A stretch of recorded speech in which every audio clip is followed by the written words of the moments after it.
नमस्कार. सर्व नमस्कार. निमंत्रितांचं, पाहुण्यांचं, मैत्रिणींचं, या विरंगुळ्यातील सभासदांचं या कार्यक्रमामध्ये हार्दिक स्वागत करत आहोत.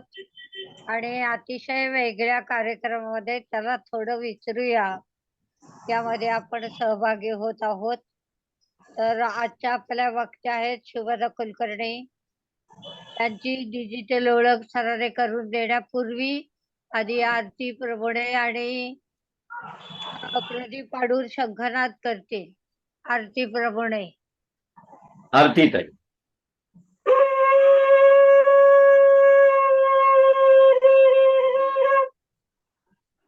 प्रदीप आडूर.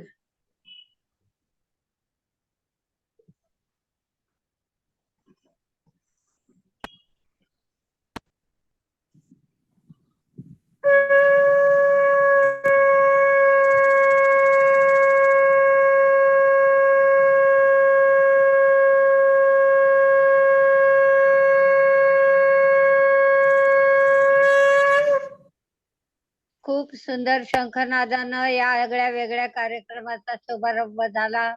त्याबद्दल आरती प्रभुणे आणि प्रदीप आडूर खूप खूप धन्यवाद. आता आपल्या विरंगुळ्याचे सर्वा श्री खानोलकर सरांना विनंती की त्यांनी शुभदा ताईंची डिजिटल ओळख करून द्यावी.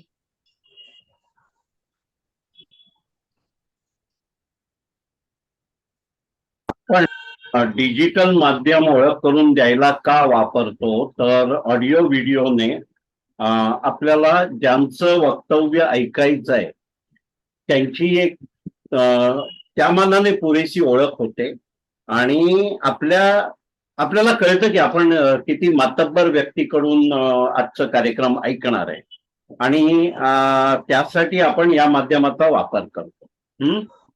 आजचा विषय आहे, चला थोडे विसरूया. शुभदा नंदकुमार कुलकर्णी. यांचं शिक्षण आहे BSc, LLB आणि CAIIB ह्या बँकिंगच्या 2 परीक्षा असतात, त्याही त्यांनी पार केलेल्या आहेत. नॅशनलाइज बँकेत 40 वर्ष सेवेनंतर बँक मॅनेजर पदावरून त्या सेवानिवृत्त आहेत. त्या काळात महिलांचे बचत गट स्थापना व त्यांचे सक्षमीकरण केल्याबद्दल त्यांचा सत्कार झाला होता. इतर व्यासंगी अभ्यास हा आहे. संपूर्ण भगवद्गीता पाठ करून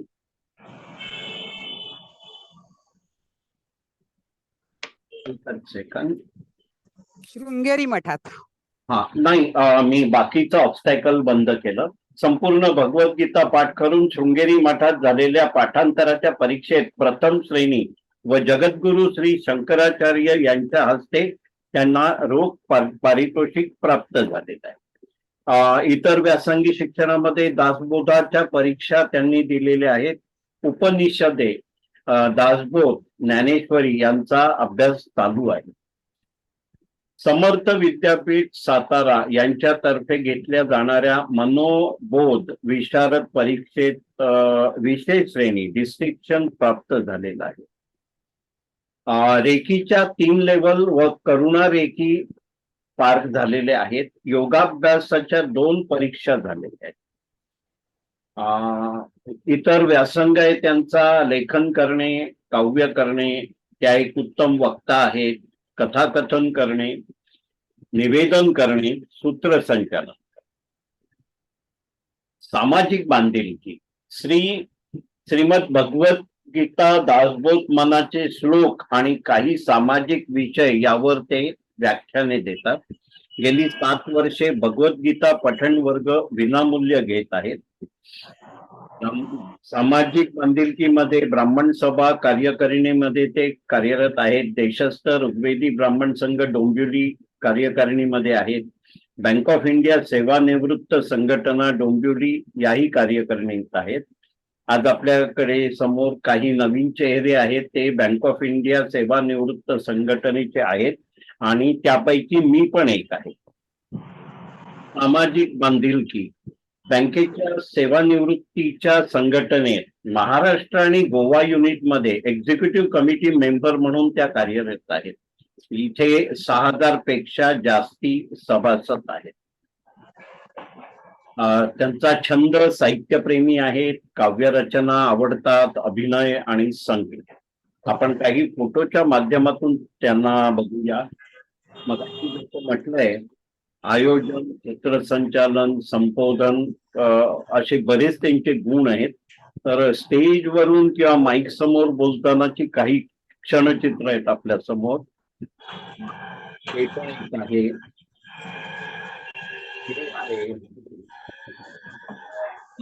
हे टेबल खुर्चीवर बसून म्हणजे एखादी मीटिंग संबोधन करतानाच आहे. आपल्याला दिसेल की या फोटोमध्ये मागे आरती मुनीश्वर आहेत, ज्या एक सेलिब्रिटी पण आहेत आणि कदाचित त्यांच्या कार्यक्रमातला त्यांचा हा सहभाग आहे. हा पण एक फोटो आहे. तसाच वेण्णाबाईच्या भूमिकेत, म्हणजे आपण अभिनय हा एक भाग बघितलाय त्यांचा, वेण्णाबाईच्या भूमिकेतला हा फोटो आहे. MIDC मधील स्वरूपिणी भगिनी मंडळ स्मृती व्याख्यानमालेत त्यांची व्याख्यानमालेमध्ये त्यांचं पुष्प हल्लीच सादर झालंय या मागच्या आठवड्यात. मंडळाच्या संस्थापिका सौ प्रतिभाताई बिवलकर दिसतायत डावीकडे निळ्या साडीमध्ये. आपल्याकडे त्या वक्त्या म्हणून आले आहेत आणि आपल्याकडे असे बलाढ्य वक्ते का आले तर त्याचं श्रेय आपण फिटनेसना देतो, जे आता आपल्यामध्ये नाही आहे.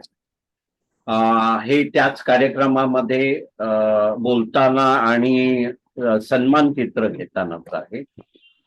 बँक ऑफ इंडिया सेवानिवृत्त संघटना डोंबिवली, त्यामध्ये एक छोटी मीटिंग ऍड्रेस करतानाचा फोटो आहे. कदाचित कोणाचा तरी कौतुक सोहळा आहे, कारण ग्रीटिंग कार्ड हातात दिसतंय त्यांच्या. हे असंच बँक ऑफ इंडिया सेवानिवृत्तीच्या कार्यक्रमात अनुराधा पाठक आहेत, यांना पण आपण सगळे ओळखतो. हा एक फोटो आहे. याच्या डावीकडे ज्या व्यक्तीचं लक्ष नाही आपल्याकडे, हे आहेत विद्याधर बुसकुटे. त्यांचा सत्काराच्या वेळेचा फोटो आहे, कारण समोर नारळ आणि पुष्प दिसतंय, शाल दिसते. ह्या बुसकुटे हे डोंबिवलीतले ग्रस्त आहेत, एक्स बँक ऑफ इंडिया आहेत आणि त्यांनी काश्मीर ते कन्याकुमारी आणि कच्छ ते आसाम म्हणजे उभा आणि आडवा भारत पदयात्रेने केलेला आहे, पायी चालत केलेला. आपण जसे पिकनिकला जातो दिलासा विरंगुळा केंद्राच्या मार्फत, तसं हे सेवानिवृत्त बँक ऑफ इंडियाचे सर्व सभासद पिकनिकला गेलेले आहेत. Bank of India retirees federation सत्कार स्वीकारतानाचा आहे. त्यांचं जयपूरला 5th ट्रेनियल कॉन्फरन्स साठी जाणं झालं होतं, तेव्हाची काही क्षणचित्र आहेत. हा एक फोटो आहे तिकडचा. आणि त्या कॉन्फरन्स मध्ये ऍड्रेस करताना म्हणजे माईक वरून संबोधन करतानाचाही त्यांचा फोटो आहे. एवढे क्षणचित्र आपण बघितलं आणि आजच्या विषयाच्या दिशेने जाऊया. विषय आहे चला थोडे विसरूया आणि सादर करतायत शुभदा नंदकुमार कुलकर्णी. डॉक्टर शुभदा ताई, सूत्र तुमच्याकडे. नमस्कार. शुभदा कुलकर्णीताईंचं बालपण अनेक ठिकाणी गेलं आहे. वडील त्यांचे पोस्ट मास्टर असल्यामुळे अनेक ठिकाणी त्यांच्या बदल्या झाल्या. जव्हार सारख्या निसर्ग आणि वाड्यासारख्या निसर्गरम्य परिसर त्यांनी अनुभवला. वडिलांचे त्यांच्या मूळ गाव सोलापूर जिल्ह्यात होतं आणि मंगळवेढा हे गाजलेले जे संतांचं गाव आहे ते त्यांचं आजोळ. तिथे त्यांच्या मामाचा मोठा वाडा होता आणि तिथे त्यांनी दरवर्षी सुट्टीचा आनंद लुटला. बालपण जसं अनेक ठिकाणी गेलं तसं त्यांचं शिक्षण अनेक ठिकाणी झालं. 11वी मात्र अंबरनाथला महात्मा गांधी हायस्कूल मधून झाले आणि BSc त्यांनी RKT मधून केलं. त्यानंतर त्यांचं लग्न झालं आणि लग्नानंतर त्यानंतर त्यांच्या सासरच्या सर्व लोकांच्या परवानगीनं आनंदानं त्यांनी सिद्धार्थ कॉलेजमधून LLB केलं. सगळ्यात महत्वाची गोष्ट म्हणजे संपूर्ण भगवद्गीता त्यांची पाठ आहे. स्पर्धेमध्ये आत्ताच आपण ऐकलं की शंकराचार्यांच्या हस्ते त्यांना बक्षीस मिळालेलं आहे शृंगेरी मठामध्ये. त्यांचे छंद आहेत वाचन, अभ्यास, कविता करणे. त्यांच्याकडे स्वतःची 500 पुस्तकं आहेत की ते विनामूल्य क्लासेस घेतात हे पण आपण आत्ताच ऐकलं. शाळांमधून 6वी, 7वी, 5वीच्या विद्यार्थ्यांना त्यांनी 12वा आणि 15वा अध्याय शिकवला. ऑनलाईन वर्ग आजही घेतात. त्यांना म्हटलं तुमच्या आयुष्यातली अविस्मरणीय घटना आम्हाला सांगाल का?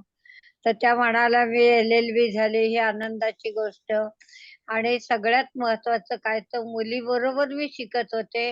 म्हणजे मुलीची 3 वर्ष कॉलेजची आणि माझी LLB दोन्ही बरोबर होतं. म्हणजे कन्या आणि माता दोघी जणी शिकत होत्या हे अविस्मरणीय घटना. त्यानंतर भगवद्गीतेसाठी त्यांचे बऱ्याच ठिकाणी सत्कार झालेले आहेत.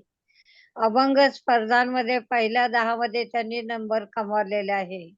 चला तर आपण आता त्यांच्याबरोबर आज थोडं काही विसरूया आणि आजच्या कार्यक्रमासाठी त्यांना शुभेच्छा. शुभदा कुलकर्णी. धन्यवाद. शुभदाताई, लक्षात घ्या आपण आमच्या कार्यक्रमातून अशी ओळख का करतो? हा. बऱ्याचदा आपल्या घरच्यांना, आपल्या इतर आप्तांना, कधी कधी स्वतःला पण आपलीच ओळख एक नव्याने होते आणि त्याची गरज होते. हा, कधी बरोबर. पुढची हो, yes. चित्र तुमच्याकडे आहेत. तुम्ही कार्यक्रमाला सुरुवात करा. ओके. नमस्कार. नमस्कार. गणरायाचं गौरी मातांचं आत्ताच आगमन होऊन गेलं आणि एक भक्तिमय असं वातावरण निर्माण झालं आणि त्याच्यानंतर आला या हा पितृपंधरवडा म्हणजे आपल्या पितरांचं ऋण किंवा त्यांच्याबद्दल कृतज्ञता व्यक्त करण्याच्या ह्या पंधरवड्यामध्ये अतिशय हे मंगलमय वातावरण आहे आणि ह्या वातावरणात माझे विचार व्यक्त करण्याचा, आपल्याशी संवाद साधण्याचा हा जो सुंदर योग आलेला आहे जुळून, हा आलेला आहे ह्याचं कारण असं की आदरणीय काही लासोशी ज्योतिताई पाटकर यांनी जो ही संस्था स्थापन केलेली आहे विरंगुळा दिलासा केंद्र, याचे प्रमुख जे आहेत श्री रवींद्र खानोलकर साहेब, तर त्यांनी हा योग सुंदर जुळवून आणलाय. त्याच्यामुळे त्यांना आणि त्यांच्या कार्यकारिणीतल्या सगळ्या सभासदांना माझे मनापासून धन्यवाद. तर श्रोते हो, आजचा विषय आहे चला थोडे विसरूया. तर थोडं वेगळं वाटतं ना कानाला, म्हणजे असं वाटतं की आपली ऐकण्यात चूक झालीये का व्याख्यात्याची सांगण्यात चूक झालीये. चला थोडं लक्षात ठेवूया असं म्हणायचंय, तर त्याच्याऐवजी चला थोडं विसरूया असं का म्हणताय? नाही, तुम्ही ऐकलंय ते अगदी बरोबर आहे. मला चला थोडे विसरूया असंच म्हणायचंय. त्याचं कारण नुकत्याच काही ज्या घटना घडल्यात त्याच्यातली एक आपण पाहूया. आता काय झालं, आम्ही सगळ्या मैत्रिणी बँकेत नोकरी करणाऱ्या, आमची खूप घट्ट मैत्री आणि साधारण थोड्याफार फरकाने आम्ही सेवानिवृत्त झालो. आता कसं असतं बँकेमध्ये दिवसभर पूर्ण काम, अतिशय कामामध्ये, त्याच्यानंतर घरी आल्यानंतर घरचे सगळे व्याप, त्याच्यामध्ये आयुष्य इतकं बंदिस्त झालं होतं आणि इतके आम्ही गुंतून गेलो होतो आणि रिटायर झाल्यानंतर आम्हाला एकदम रिकाम पण वाटायला लागलं. एक पोकळी निर्माण झाली. वेगवेगळे छंद तर होतेच, परंतु आपल्या सगळ्या ह्या प्रिय मैत्रिणींची भेट व्हावी म्हणून आम्ही बिशी चालू केली.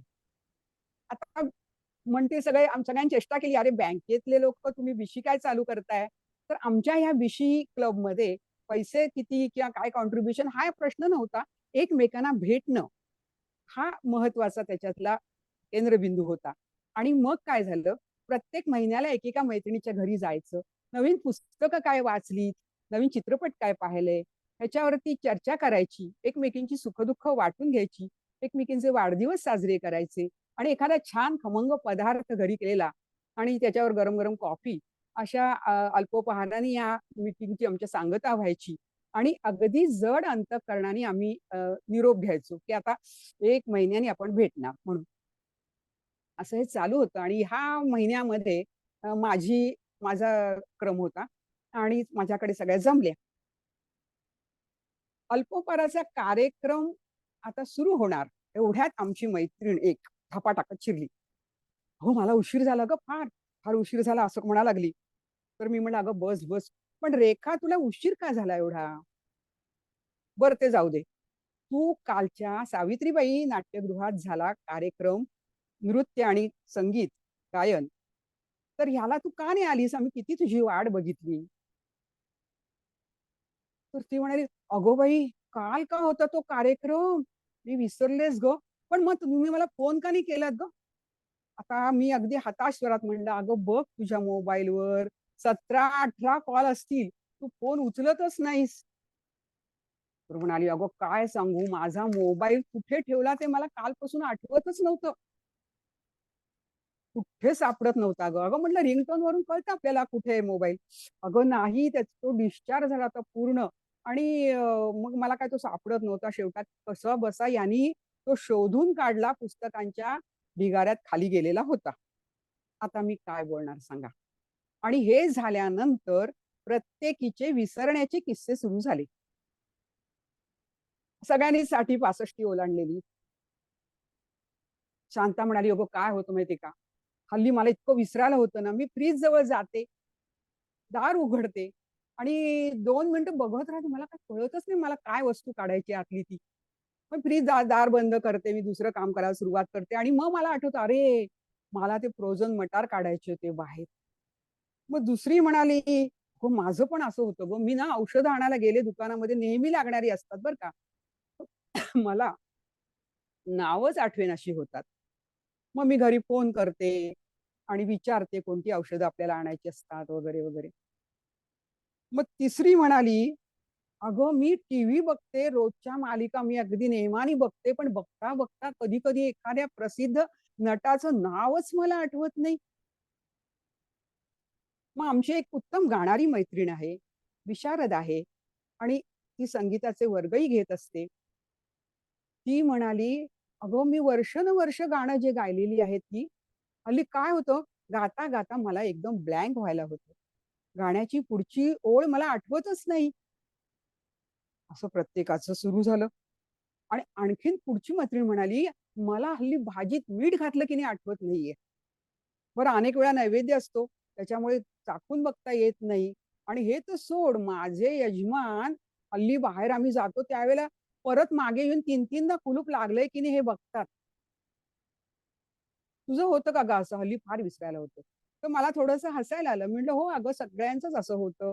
60 नंतर किंवा काही अजून वर्ष 70 नंतर असं होत राहतं." खरं सांगायचं तर विस्मरण शक्ती वाढते आणि स्मरणशक्ती कमी होते आणि तरीही मी म्हणतेय, की चला थोडं विसरूया. कारण आता बघा ह्या विस्मरणात पण खूप फरक आहे. म्हणजे सगळ्या गोष्टी आपण सतत विसरतो का? तर असं नाहीये. आता नुकतेच गौरी गणपती येऊन गेले. शुक्रवारी गौरी जेवणार, त्या दिवशी सवाष्णी जेवणार आहेत. त्या दिवशी मला पुरणपोळ्या करायच्यात. हे जेव्हा लक्षात असतं आणि सतत आपण भोगतो, त्यावेळेला त्या दिवशी पहाटे 4 वाजता गजर न लावता सुद्धा आपल्याला जाग येते.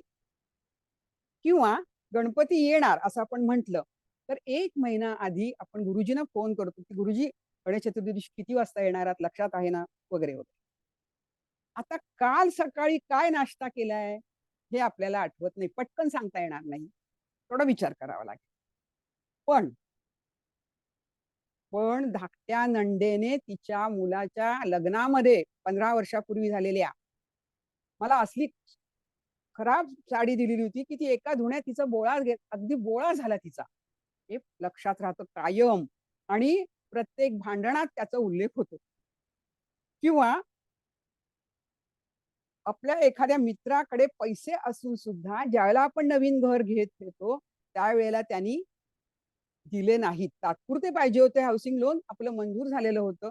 मध्ये थोडे पैसे पाहिजे होते. लगेचच ते त्याला आपण परत करणार होतो. पण तरी पण त्यांनी अविश्वास दाखवला. ही गोष्ट कायम, कायम लक्षात राहते. आता हे का होतं असं? तर आपल्याला त्याच्यासाठी स्मरणशक्ती आणि मेंदूची कार्यपद्धती समजून घेतली पाहिजे. आपला मेंदू सर्व प्राण्यांमध्ये मानवाचा मेंदू हा सर्वात प्रगत आहे. उत्क्रांतीचं शेवटचं टोक आहे ते. आणि ही परमेश्वराची बहुमोल देणगी आपल्याला कळत नाही की ते किती त्याचं मोल आहे. कारण बघा, सगळ्या अवयव, आपल्या सगळ्या हालचाली, सगळ्याचं नियंत्रण हा मेंदू करतो. शरीरातील अनेक अवयव बिघडले तर आता आपल्याला त्याचं ट्रान्सप्लांटेशन म्हणजे रोपण करता येतं. किडनी ट्रान्सप्लांटेशन होतं. एखादा अवयव, हात, पाय, ह्याला सुद्धा हल्ली कृत्रिम हात-पाय झालेले आहेत. परंतु मेंदूचं काही बिघडलं तर तिथे रिप्लेसमेंट नाही. हा इतका बहुमोल आहे. ह्या मेंदूची रचना कशी बघूया आपण, कारण स्मरणशक्तीसाठी ती कळण्यासाठी ती फार आवश्यक आहे. मेंदूमध्ये मज्जापेशी आहेत, त्याला न्यूरॉन्स म्हणतात. आता आपल्या मेंदूचं वजन किती आहे? फक्त 1.25 किलो. आणि ह्या 1.25 किलो मेंदूमध्ये 86 अब्ज एवढे न्यूरॉन्स असतात. म्हणजे ते किती सूक्ष्म असतील बघा. आणि ह्या प्रत्येक पेशीमध्ये एक केंद्रबिंदू, न्यूक्लियस ज्याला म्हणतात, तो ही सगळी स्मरणशक्ती साठवून ठेवत असतो. कॉम्प्युटरांचा कॉम्प्युटर, महासंगणकांचा महासंगणक असं याचं वर्णन करता येईल. आता आपण आपल्याला जो डेटा मिळतो ह्याचा रोजचा इंटरनेटचा, तर त्या नेटच्या डेटामध्ये 1 GB, 2 GB असं आपण म्हणतो. आपण मेमरी कार्ड घेतो 32 जीबीचं, 64 जीबीचं, गिगाबाईटचं. तर मेंदूची मेमरी किती आहे माहितीये? 2.5 पेटलाबाईट. म्हणजे किती? 2.5 मिलियन्स गिगाबाईट्स. म्हणजे किती अवाढव्य मेमरी आहे ती. परंतु आपण तिचा जेवढा पाहिजे तेवढा उपयोगच करून घेत नाही. हे जे न्यूरॉन्स आहेत ना, ह्या न्यूरॉन्सला प्रत्येकाला असे टेंटॅकल्स किंवा तंतू असे म्हणतो आपण, तसे आहेत ते. आणि ते एकमेकाला जोडलेले आहेत.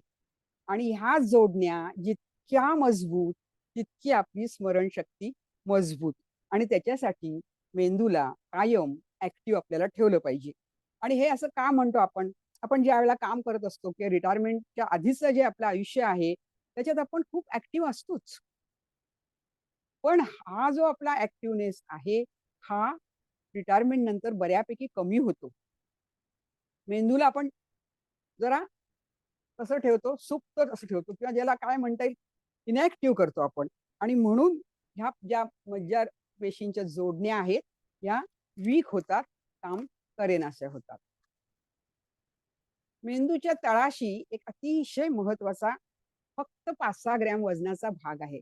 त्याचं नाव आहे हिप्पोकॅम्पस. आपण जे पाठ करतो ते ह्याच्यात साठवलं जातं. आणि दुसरं पाठ करायचं असेल तेव्हा पहिलं निघून जातं. कारण आपण म्हणतो पुढचं पाठ मागचं सपाट, पण तो नियमच आहे. आणि ही जी मेमरी आहे ही क्षणभंगूर आहे. शॉर्ट मेमरी, म्हणजे काही वेळेला तर 30 सेकंदच फक्त आपल्या लक्षात राहतं. परंतु हे जे सगळं आहे हे आपण पुन्हा पुन्हा जर ते घोकलं तर त्याचं रूपांतर दीर्घकालीन मेमरीमध्ये होतं.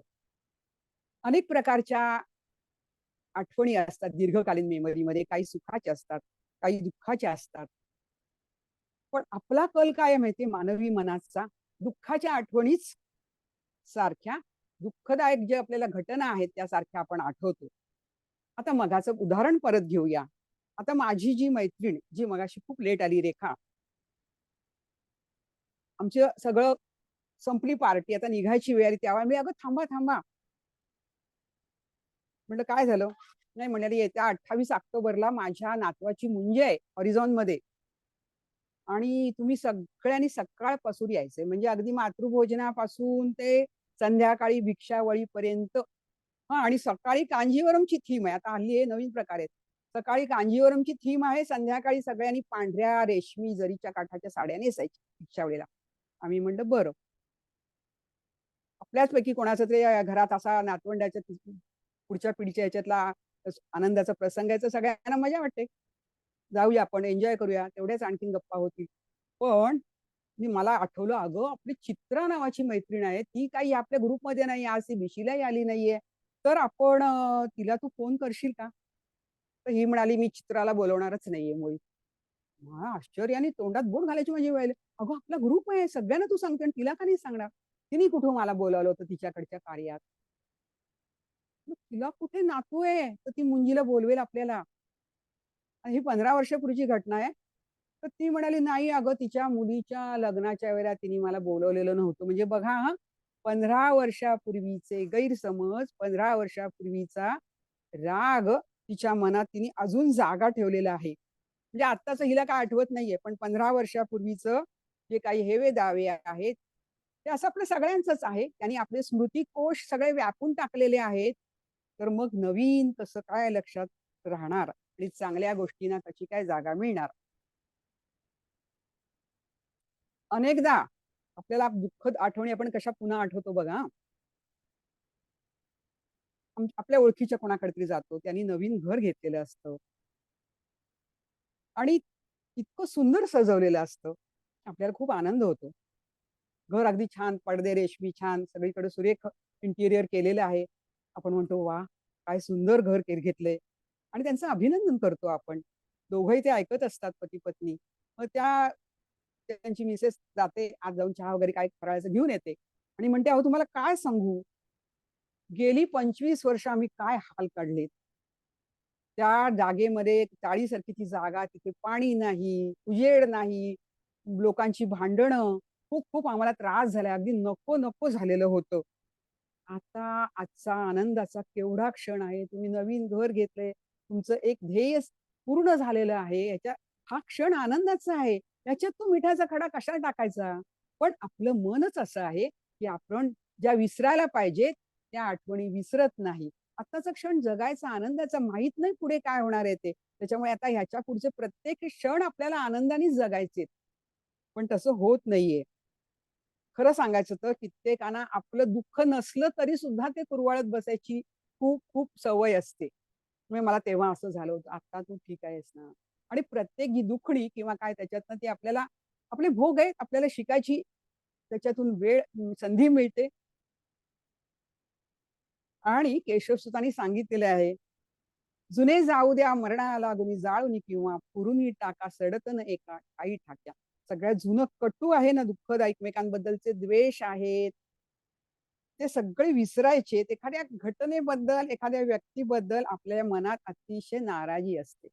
आपल्याला त्याचं वागणं पटलेलं नसतं आणि त्याच्यात आपण धुमसत असतात. आपल्या लहानपणच्या काही जणांच्या आठवणी वाईट असतात. काही खूप आपल्याला मिळालेलं नसतं त्यावेळेला. पण आता सगळं मिळालंय. आता आपण आनंदात आहोत.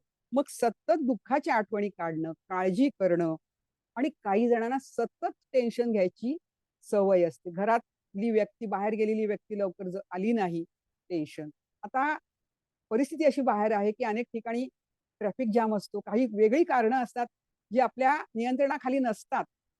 अशा वेळेला फोन आहेत, फोनवरून आपण सांगू शकतो. परंतु ह्या माणसांना एक कायम काळजीचा करण्याचा किंवा ताण घेण्याचा रोग असा जडलेला असतो.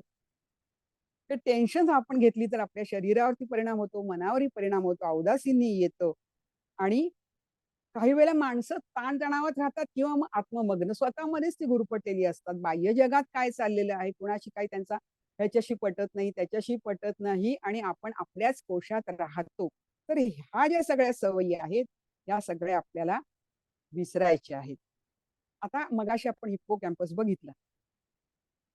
त्याच्यावरती अमॅगडाला नावाचा एक छोटासा भाग आहे आणि हा भाग फार महत्वाचा आहे. इथे सर्व भावनांचं नियंत्रण चालतं. सगळ्या भावनांना जोडलेलं आहे. स्मरणशक्ती निर्माण करणं, निर्णय घेणं आणि समाजातील आपली वागणूक कशी असावी, आपण कुठे कसं वागायचं तसं हा भाग ठरवतो. आणि ह्या भागाला असं ठरवताना इथे जर जखम झाली किंवा लागलं काही, तर त्याच्यावरती परिणाम होतो. अनेकदा काय होतं माहितीये, खूप ताण आल्यानंतर आपल्या ह्या इथल्या ज्या शिरा आहेत किंवा नर्व्हज आहेत, या कडक होतात आणि मान दुखा लागते. आपल्याला असं वाटतं की खाली बघून आपलं झालं, पण नाही. कुठली तरी एक अबोध अशी काळजी असते, काही प्रसंग घडलेला असतो आणि त्याच्यामुळे हा ताण येतो आणि ह्या सगळ्या बाजूला सूज येते मेन. तर आता ह्या ज्या भावना निर्माण होतात त्याच्यात आनंदाच्या आहेत, तशाच राग, क्रोध, मोह, मद आणि मत्सर, असुरक्षितता, भीती आळस या सगळ्या भावना इथे त्याचं नियंत्रण इथे होतं. आता ह्याच्यावरती आहे सेरिबेलम म्हणजे छोटा मेंदू आणि त्याच्यावरती सेरिब्रम म्हणजे मोठा मेंदू. आणि ह्याच्यामध्ये जास्तीत जास्त सगळ्या या न्यूरॉन्स किंवा मज्जापेशी आहेत. आता काय होतं माहितीये, सतत आपण एखाद्या गोष्टीच्या रागात, एखाद्या गोष्टीचा राग किंवा द्वेष किंवा असुरक्षितता किंवा भीती, एखाद्या गोष्टीचा भयगंड असतो आणि ह्याच्यात जर आपण अडकून राहिलो तर ताण वाढतो या अमायगडालावरचा. आणि हा ताण वाढला तर मेंदू हृदयाला अशी सूचना देतो की या भागाला रक्तपुरवठा जास्त करा. आता पहा, आपल्या शरीरातलं जे रक्त आहे त्याचं प्रमाण ठरलेलं आहे, कॉन्स्टंट आहे, ते काही बदलत नाही. म्हणजे कुठल्या कुठल्या अवयवाला किती रक्त पुरवायचं हे ठरलेलं आहे, त्याच्यापेक्षा ते बदलत नाही. मग आता प्रवेश करताना तिथेच जर सगळं रक्त जास्त दिलं गेलं तर वरच्या वरच्या मेंदूला रक्तपुरवठा कमी होतो. आणि ही परिस्थिती म्हणजे सतत आपण ताणात राहिलो, सतत भीतीत राहिलो, तर ही परिस्थिती अशी कायम राहिली तर ह्या ज्या मेंदूच्या जोडण्या आहेत त्या वीक होतात आणि खूप दिवस झालं तर ते वाळून जातो. तो मज्जापेशींचा ऱ्हास होतो, नाश होतो. म्हणजे उदाहरणच द्यायचं झालं तर आपल्या अंगणातली, आपल्या बाल्कनीतली जी झाडं आहेत त्याला आपण 8 दिवस आपण नव्हतो त्याला पाणी घालायचं राहिलं ती थोडीशी माना टाकतात आणि महिनाभर आपण त्याला पाणी घातलंच नाही तर ती पूर्ण वाळून जातात. मग त्या झाडाला तुम्ही कितीही पाणी घाला ते झाड पुन्हा काही जिवंत होत नाही. मेंदूंच्या पेशी, मेंदूमधल्या पेशीचं असंच आहे, न्यूरॉन्सचं, की रक्तपुरवठा हा थोडे दिवस हे झाला तर काहीतरी दुरुस्ती होईल, पण एकदा मज्जापेशी मृत झाल्या तर त्या पुन्हाही कधीही त्या जागृत होत नाहीत.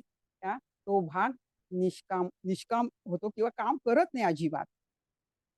आणि मेंदूचं आपल्या अन्न काय आहे तर प्राणवायू आणि साखर, शुगर, आणि अर्थात ही रक्तातली मिसळलेली हेमोग्लोबिन मध्ये ते मिसळलेलं असतं आणि त्याच्यामधून सगळं आपल्याला ऑक्सिजन आणि शुगर मेंदूच्या पेशींना मिळतो. आपण नेहमी आपल्या आहाराचा विचार करतो परंतु मेंदूचा आहार किती महत्वाचा आहे, किंवा आपलं आरोग्य आपण बघतो परंतु मेंदूचं आरोग्य पण तेवढं आपण विचार करत नाही. तर तो आपल्याला आता करायला पाहिजे. हा जर कुठल्याही प्रकारे हा जर पुरवठा ऑक्सिजनचा किंवा शुगरचा कमी झाला तर मेंदूचं कार्य अतिशय, स्मरणशक्ती आपली सगळ्यात जास्त परिणाम स्मरणशक्तीवरती होतो आणि स्मरणशक्ती कमी होत जाते. मेंदूचं सगळ्या शरीरावरती नियंत्रण असतं, हे नियंत्रण सुद्धा हळूहळू कमी होत जातं. कोविड-19 मध्ये आपण सगळ्यांनी हे अनुभवलेलं आहे की आपल्याला सतत आपण आपल्या बोटाला मशीन लावून आपला ऑक्सिजन पुरवठा किती आहे ते बघत होतो आणि 90च्या खाली तो गेला तर ते धोकादायक होतं थोडं. आणि हा असा 60 पर्यंत गेला तेव्हा त्या व्यक्तींचा दुर्दैवी मृत्यू त्या घटनेत झालेला आहे. मग असं जर सारखं झालं तर स्मरणशक्ती कमी होते आणि अल्झायमर किंवा डिमेन्शियाला सुरुवात होते. या हळूहळू घडतात घटना, कळत नाही, साध्या आहेत असं वाटतं, परंतु याचे परिणाम दीर्घकालीन असतात. आपल्याला कित्येकांना असं पटकन राग येतो आणि तो आवरता येत नाही. आपल्याकडे म्हटलेले 1 ते 100 आकडे म्हणा, शांत राहा, परंतु ते व्यवहारात तसं होत नाही आणि तो मनुष्य साध्या साध्या गोष्टी असतात अनेकदा, पण तो खूप क्रोध येतो.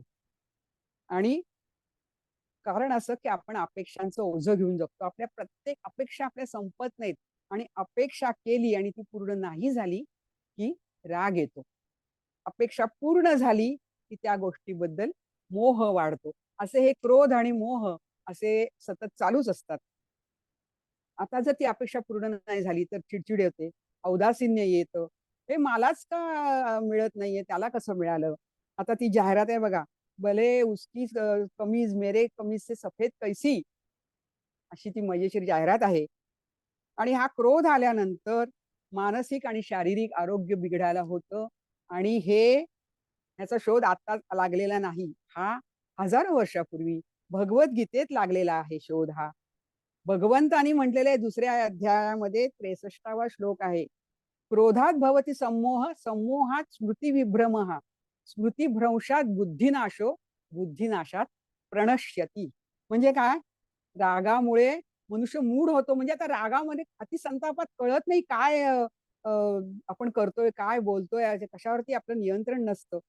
मूढ होतो आपण, बुद्धी मूढ होते आणि बुद्धी मूढ झाली की स्मृतिभ्रंश होतो, विस्मरण होतं आणि एकदा विस्मरण झालं की बुद्धीच तुमची चालेनाशी होते आणि बुद्धीच जर चालत नसेल तर सर्वनाश शरीराचा, मनाचा ठरलेला आहे. म्हणून या स्मरणशक्तीचा मुख्य साठा असलेल्या मोठ्या मेंदूला रक्त पुरवठा कमी होणार नाही असं आपण बघायचंय.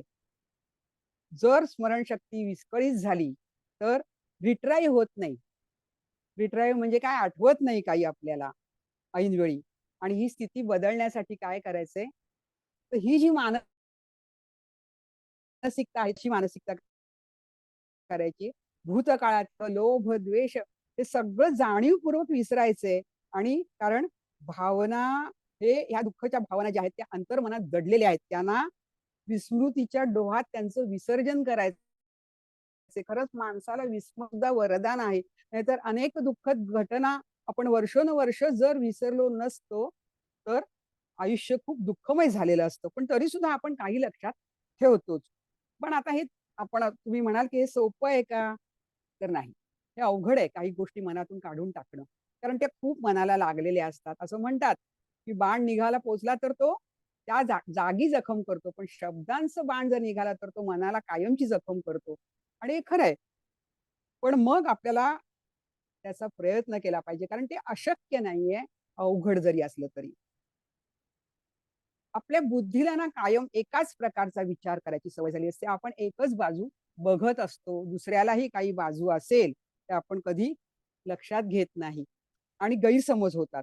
खरं सांगायचं तर आपल्याला जे आवडत असतं, त्याचा विचार आपण करायला पाहिजे. पण आपण काय करतो, जे आवडत नाही त्याचा विचार करतो. जे आवडत नाही त्याच्यापासून आपण खरं तर दूर पळायला पाहिजे. परंतु प्रत्यक्षात काय होतं, आवडत्या गोष्टींना चिकटून राहण्याच्या नादात आपण नावडत्या गोष्टींनाच लक्षात ठेवतो. म्हणजे मला हा पदार्थ आवडत नाही.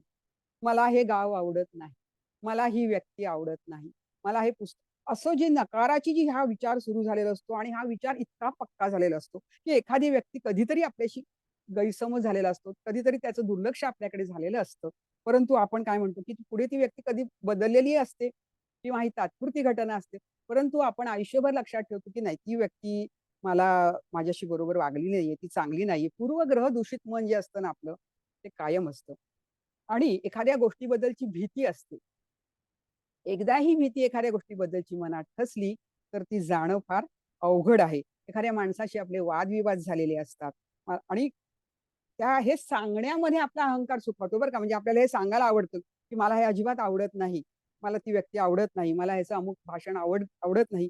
असं आपण बोलतो आणि आपल्या मनाला, शरीराला आणि आत्म्यालाही त्रास देत असतो. आणि दुःखी राहण्यात आपल्याला आनंद वाटतो बरं का. म्हणजे अनेकदा काय होतं, हेवे-दावे मनात असं नाच करत असतात. आणि एखाद्याला, म्हणजे आपल्याच पैकी एखाद्याला जर चांगलं काही त्याचं कौतुक झालं किंवा त्याचं काही कशात नंबर आला, तर आपल्याला वाटतं अरे हे आपल्यामधलेच आहेत. हिला का मिळालं, मला का नाही मिळत नाही? व्हाय नॉट टू मी? आता खरं सांगायचं तर अनेकदा आपण काम करत असताना एखाद्या ठिकाणी आपल्याला जास्त काम करावं लागतं. त्यावेळेला आपल्याला असं वाटतं, की हे मलाच का सगळं? हे त्रास सगळं मलाच का? पण असं नाहीये. काम करताना आपण असा विचार करायला पाहिजे, की somebody has to do, then why not me? कुठेही सार्वजनिक ठिकाणी मंडळ असोत, काही असोत, कुठलंही काम हलकं नसतं. हे भगवंतानीच उष्टी उचलून राजसूय यज्ञात भगवान गोपाल कृष्णानी आलेल्या सगळ्या पाहुण्यांची ताटं उचललेली होती. तेव्हा काम कुठलंही हलकं नाही. परंतु हे आपल्या मनात येत नाही. आपलं, आणि गीतेतला कर्मयोग आपण बघायचा. कुठलंही काम हलकं नसतं आणि आपल्याला एखादं काम नियत आहे. नियतं कुरु कर्मत्वं कर्म ज्यायो हि, असं म्हटलेलं आहे. म्हणजे काय, की तुला कर्म हे केलं पाहिजे. तुला जे ठरवून दिलेलं आहे ते, त्याच्यातच ते आनंद. मग काम करायचं कुठलंही, तर ते आपण आनंदानेच करूया. कारण त्याच्यातच आपल्या जीवनाचं सार्थक आहे. ही जी मानसिकता आहे, आता आपल्याला समजा बक्षीस मिळालं नाही, तर आपल्या मनात पहिला काय विचार येतो? पक्षपात आहे, पार्शालिटी आहे, म्हणून मला बक्षीस मिळालं नाही. आपण असा कधीही विचार करत नाही, की माझं काहीतरी चुकलं असेल, मी कुठेतरी कमी पडलेले असेन किंवा त्याच्यामध्ये जास्त चांगले गुण आहेत. काय बरं त्याचं? अनेकदा आपण चांगली व्याख्यानं ऐकतो, चांगल्या गोष्टी, पुस्तकं वाचतो, तेव्हा त्यांच्यामध्ये काय चांगलं आहे, हे आपण स्मरणात ठेवायचे. आणि आपल्याला बक्षीस नाही मिळालं, तर तो जो आपल्याला तात्पुरता आपल्याला वाईट वाटणार, पण ते कायम नाही लक्षात ठेवायचं. ह्या सगळ्या गोष्टी आपल्याला विसरून जायच्यात. कारण स्मरणशक्तीची व्याख्या अशी केलेली आहे, memory means ability to store the events and retrieve when needed. स्मरणशक्ती म्हणजे फक्त लक्षात ठेवायचं नाही, ज्या वेळेला ते आपल्याला त्याची आवश्यकता आहे त्यावेळेला ते आठवलं पाहिजे, नाहीतर त्याचा काही उपयोग नाहीये. अनेक गोष्टी एका वेळेला आठवण्याची जी क्षमता आहे आणि पुन्हा वेळ आल्यानंतर ती बाहेर त्या पडल्या पाहिजेत, ती क्षमता. आणि हा मेमरीचे दोन मुख्य प्रकार आहेत, एक्सप्लिसिट मेमरी आणि इम्प्लिसिट मेमरी. एक्सप्लिसिट म्हणजे काय, जी आपण मुद्दाम प्रयत्न करून आपल्या लक्षात ठेवतो ती, आणि इम्प्लिसिट म्हणजे सवयीनी नकळत लक्षात राहिलेल्या गोष्टी. आता प्रत्येक गोष्ट ही आपल्या फक्त 30 सेकंद लक्षात राहते. आपल्याला एखादं खेळ असतो बघा आपल्याला, की या खोलीमध्ये एवढ्या वस्तू ठेवल्या, त्याच्यात तुम्ही एक मिनिट जा आणि लक्षात ठेवा आणि परत बाहेर येऊन ती नावं सांगा, लिहून काढा वगैरे, असे अनेक स्पर्धा असतात, खेळ असतात.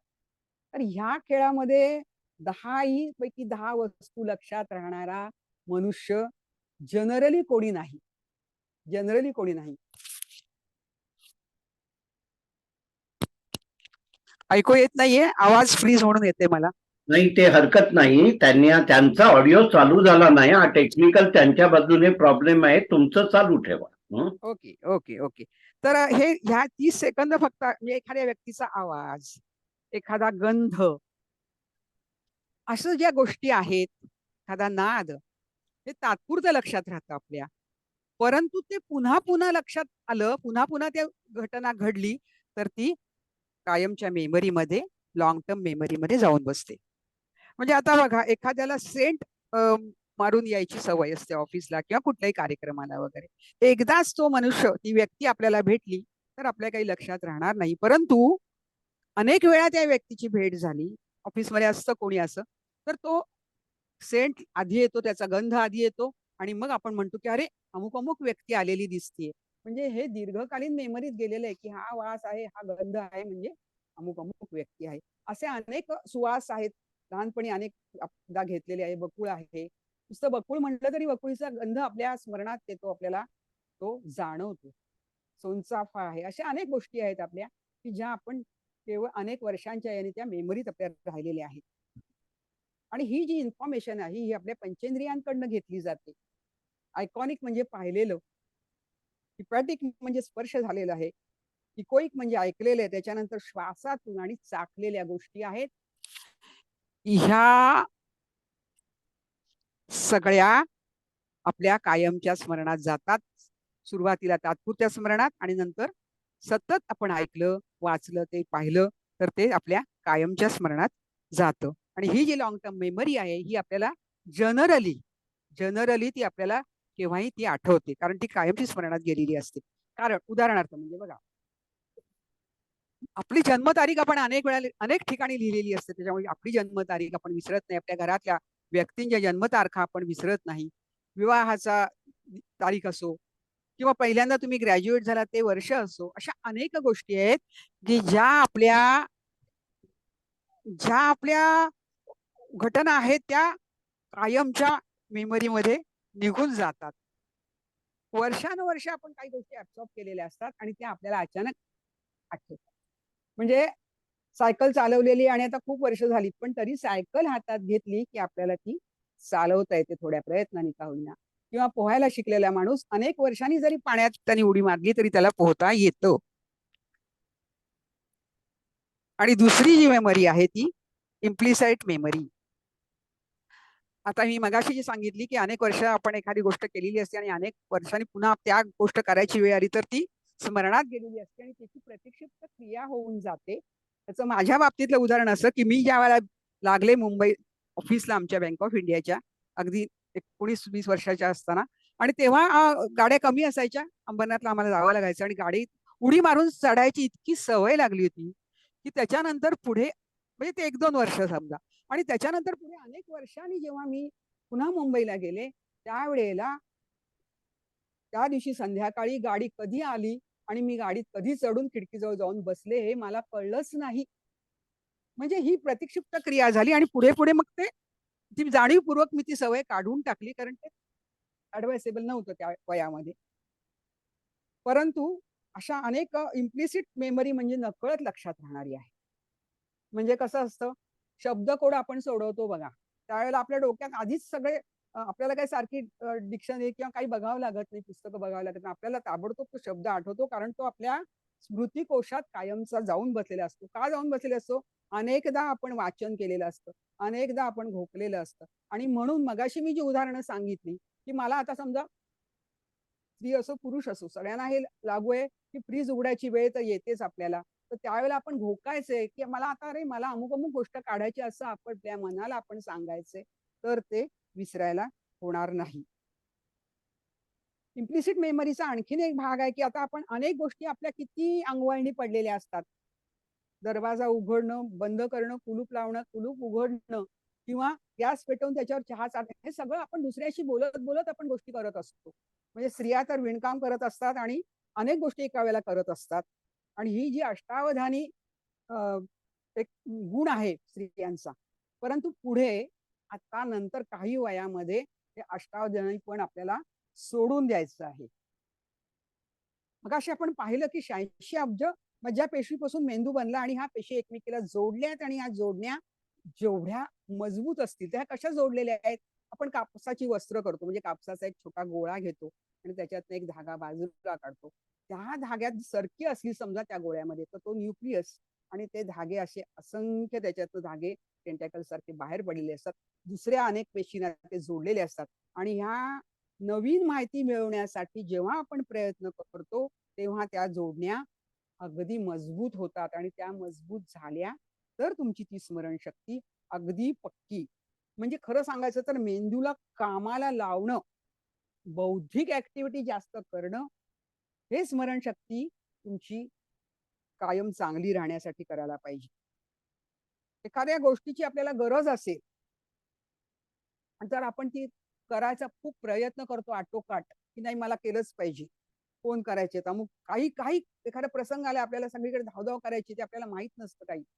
परंतु ते करताना आपली पूर्ण आपण नेटाने करतो आणि एका प्रकारे आपण उत्साहित असतो आणि मग ह्या एनर्जीमुळे ह्या जोडण्या, ही ऊर्जा आहे, ती या सगळ्या न्यूरॉन्सना मजबूत करते त्यांच्यामधल्या धाग्यांना. ह्याचं उत्तम उदाहरण मी जवळून पाहिलेलं आहे माझी मावशी, मोठी मावशी. माझी मोठी मावशी आणि माझी आई याच्यात मी ही का उदाहरणं देते, की हे मी सगळं स्वतः अनुभवलेलं आहे. तर ही माझी मावशी मोठी तिकडे गावी असायची सोलापूर जवळच्या तिथे आणि खूप मोठी ती आईमध्ये जे खूप अंतर होतं आणि ती आईला मुलीसारखं माझ्या वडिलांना ती मेवण्यापेक्षा जावयासारखं मानायची आणि म्हणून ती अक्षरशः ती दुसरी तिसरीच फक्त शिकलेली होती तरी सुद्धा ती पत्र पाठवायची आम्हाला आई वडिलांना आणि त्याचं उत्तर वडील ताबडतोब लिहायचे की इकडचं सगळं क्षेम आहे. त्यावेळेला काही फोन नव्हते आणि सगळं पत्रांवरती चालायचं. एकदा काय झालं, 3 महिने झाले तरी मावशीचं पत्र आलं नाही. आम्हाला काळजी वाटायला लागली आणि लांब होतं, असं पटकन जाणं शक्य नव्हतं. वडिलांनी पत्र पाठवली, त्याचं उत्तर नाही. काळजी वाटायला लागली. शेवटी असं वाटलं, की आई म्हणाली, "मी जाऊन येते आता. काय झालंय मला कळत नाहीये." आणि मग एके दिवशी वेड्या-वाकड्या अक्षरातलं अगदी विस्मीळ असं पत्र आलं आणि खाली तिचं मावशीचं नाव होतं. आम्हाला विश्वास बसेना, की तिचं अक्षर चांगलं होतं तसं. हे असं काय झालं? त्या पत्रात तिने लिहिलं होतं, की वयाच्या 67व्या वर्षी तिला उजव्या बाजूचा अर्धांगवायूचा झटका आलेला होता, पॅरालिसिसचा. तर लक्षात घ्या, की तिच्यापेक्षाही तिचे मिस्टर माझे काका मोठे आणि ते बेडरिडन होते. ते सगळं ती त्या एकट्यांचं सांभाळायचं, बाहेरचं सगळं आणायचं, पुन्हा देवाचं अध्यात्मात फार पुढे गेलेली होती. आणि हे सगळं करताना जर ती आजारी पडली, उजव्या बाजू जर काम करेनाशी झाली, तर काय होणार? जवळच्या सगळ्या माणसांनी खूप मदत केली, खूप नातेवाईकांनी मदत केली, परंतु ती थोडे दिवस ना, कायम ते आपण मदत नाही घेता येणार. नऊवारी नेसणारी त्या काळातली सगळं. भाकरी खाणारी, ते कायम भाकरी खायचं. ते सगळं ती डाव्या हाताला म्हणजे तिने अशा स्वतःच्याच मेंदूला इन्स्ट्रक्शन दिल्या, की नाही मला उठलं पाहिजे आणि डाव्या हाताने मला काम केलं पाहिजे. डाव्या हाताने ती सगळी कामं करायला त्या वयात शिकली. एवढंच नव्हे तर ती डाव्या हाताने लिहायला शिकली आणि म्हणून ते अक्षर सगळं खराब होतं. आमच्या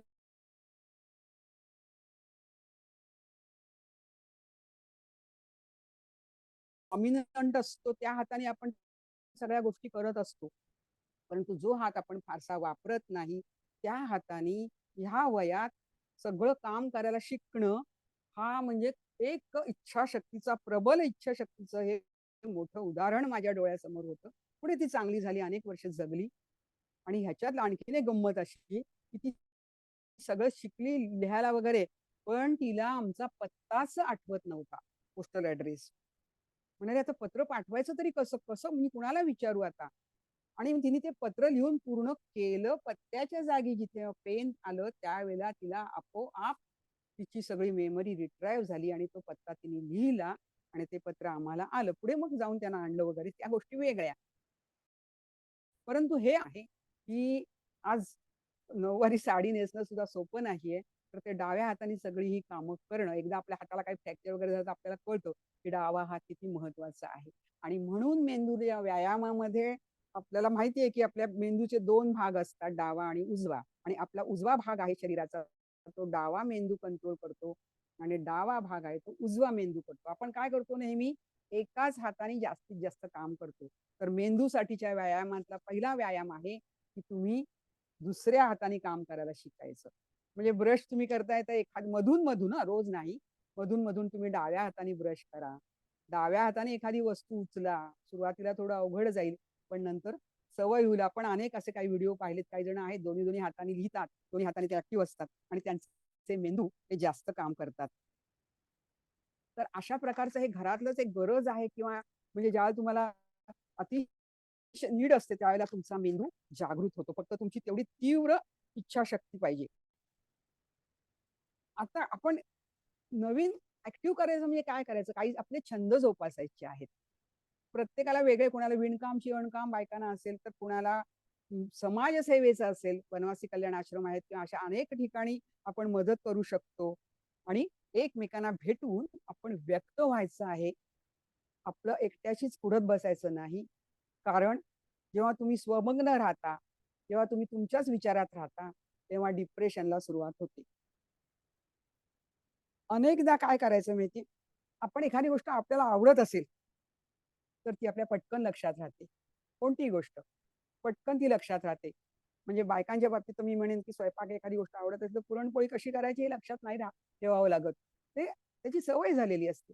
किंवा काही दुसरे कुठलेही पदार्थ काही करायचे म्हणलं तर ते आपण पटकन उठून करतो. ती मेमरी आपली आवड असल्यामुळे ती आपली लॉंग टर्म मेमरी होऊन जाते. आणि दुसरी गोष्ट, पाठांतर करण्यापेक्षा करायच्या आधी एखाद्या गोष्टीचं ते समजून घेणं महत्वाचं आहे. भगवद्गीता ज्या वेळेला मी पाठ केली त्यावेळेला हे लक्षात पहिल्यांदा आलं की ह्या सगळ्या श्लोकांचा अर्थ मी समजून घेतला आणि त्याच्यामुळे ते खूप सोपं गेलं. म्हणजे काय झालं की बाबा 17व्या अध्यायामध्ये आहार कसे आहेत, सत्व रजतम, सात्विक आहार कसा, राजसी आहार कसा, तामसी आहार कसा आणि त्याचे शरीरावर काय परिणाम होतात हे भगवंतांनी सांगून ठेवलेले आहे. आपली पुस्तकं, आपले भगवद्गीता, वेद, उपनिषद फार मोठं भांडार आहे आणि आपल्याला जसं जमेल तसं आपण थोडं थोडं ते वाचलं पाहिजे. आपल्याकडे अशी समजूत झालेली आहे की आपण सगळ्या गोष्टी आपण म्हातारपणातच करायच्यात, पण तसं नाहीये. अलीकडे त्या बाबतीत बरीचशी जागृती आलेली आहे. भगवद्गीतेचा बऱ्याच ठिकाणी प्रसार होतो आहे. आणि 18व्या अध्यायात मध्ये सुखाचे 3 प्रकार आहेत. त्याच्यानंतर बुद्धी आणि धारणा त्यांचे प्रकार आहेत.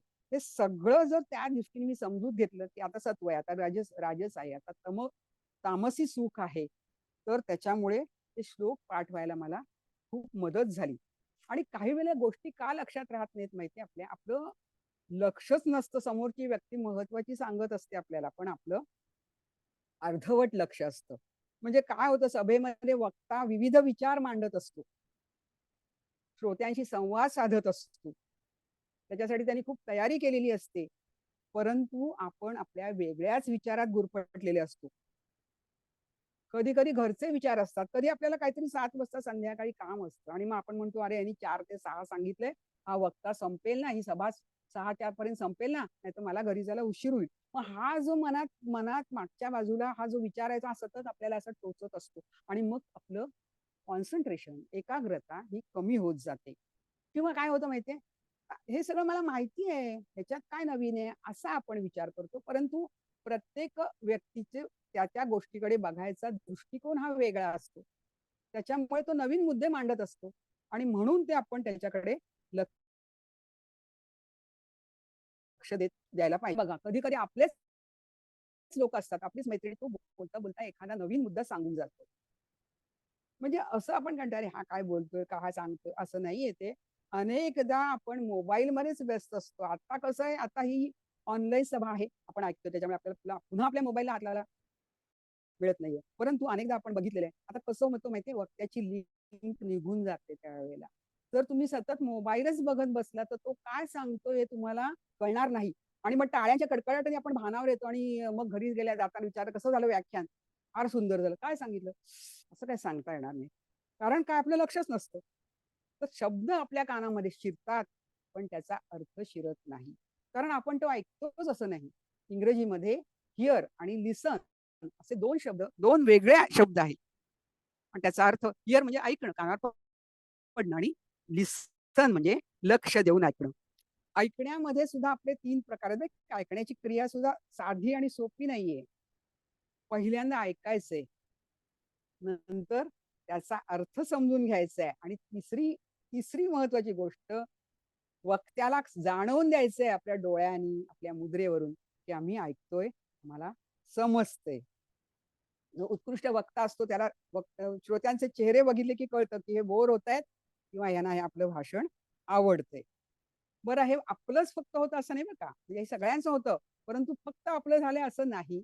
तर हे हजारो वर्षापूर्वी जेव्हा भगवद्गीता लिहिली, तेव्हा भगवंतांना सुद्धा हा संशय आला होता अर्जुनाच्या बाबतीत आणि ते अर्जुनाला सगळी गीता सांगून झाली बरं का. 73वा श्लोक आहे भगवद्गीतेतला 18व्या अध्यायातला.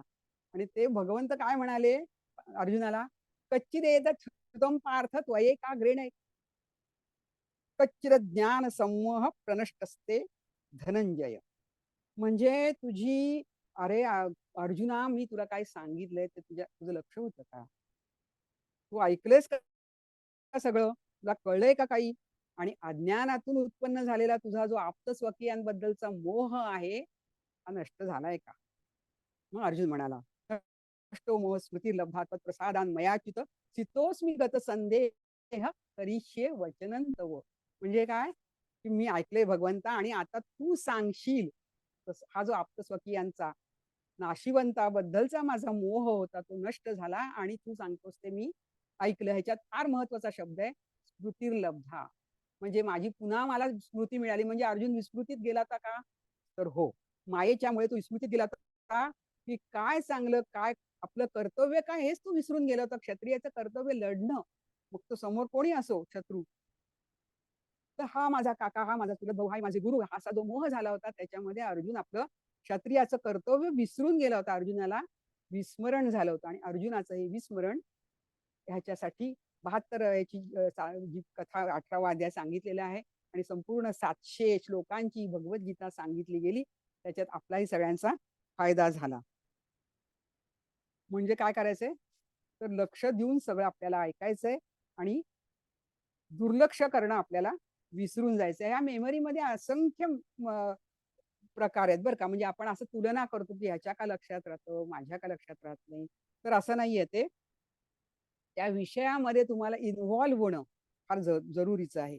आणि ही इन्व्हॉल्वमेंट जी आहे त्यात सकारात्मकता पाहिजे. म्हणजे आता मी सांगितलं, हे माझ्या लक्षात नाही राहणार.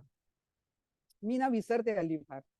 हे सारखं म्हटलं तर मेंदू तेच लक्षात तेच इम्प्रेशन जे होतात न्यूरॉन्स वरती तीच होतात की विसरणं. तर असं म्हणायचं नाहीये मला हे लक्षात ठेवलंच पाहिजे. असं जेव्हा आपण मनावरती बिंबवण्यासाठी 3-4 वेळा आपण सांगितलं की नाही ही गोष्ट फार महत्वाची आहे आणि मला आता लक्षात ठेवलंच पाहिजे. तर इथे नकारात्मकता नको, सकारात्मकता पाहिजे. मला आठवणार नाही म्हणण्याच्या पेक्षा मला आठवेल, मी प्रयत्न करीन, अशी मेंदूला सूचना जाते ही. ह्याला सेल्फ काउन्सिलिंग असं म्हणतात.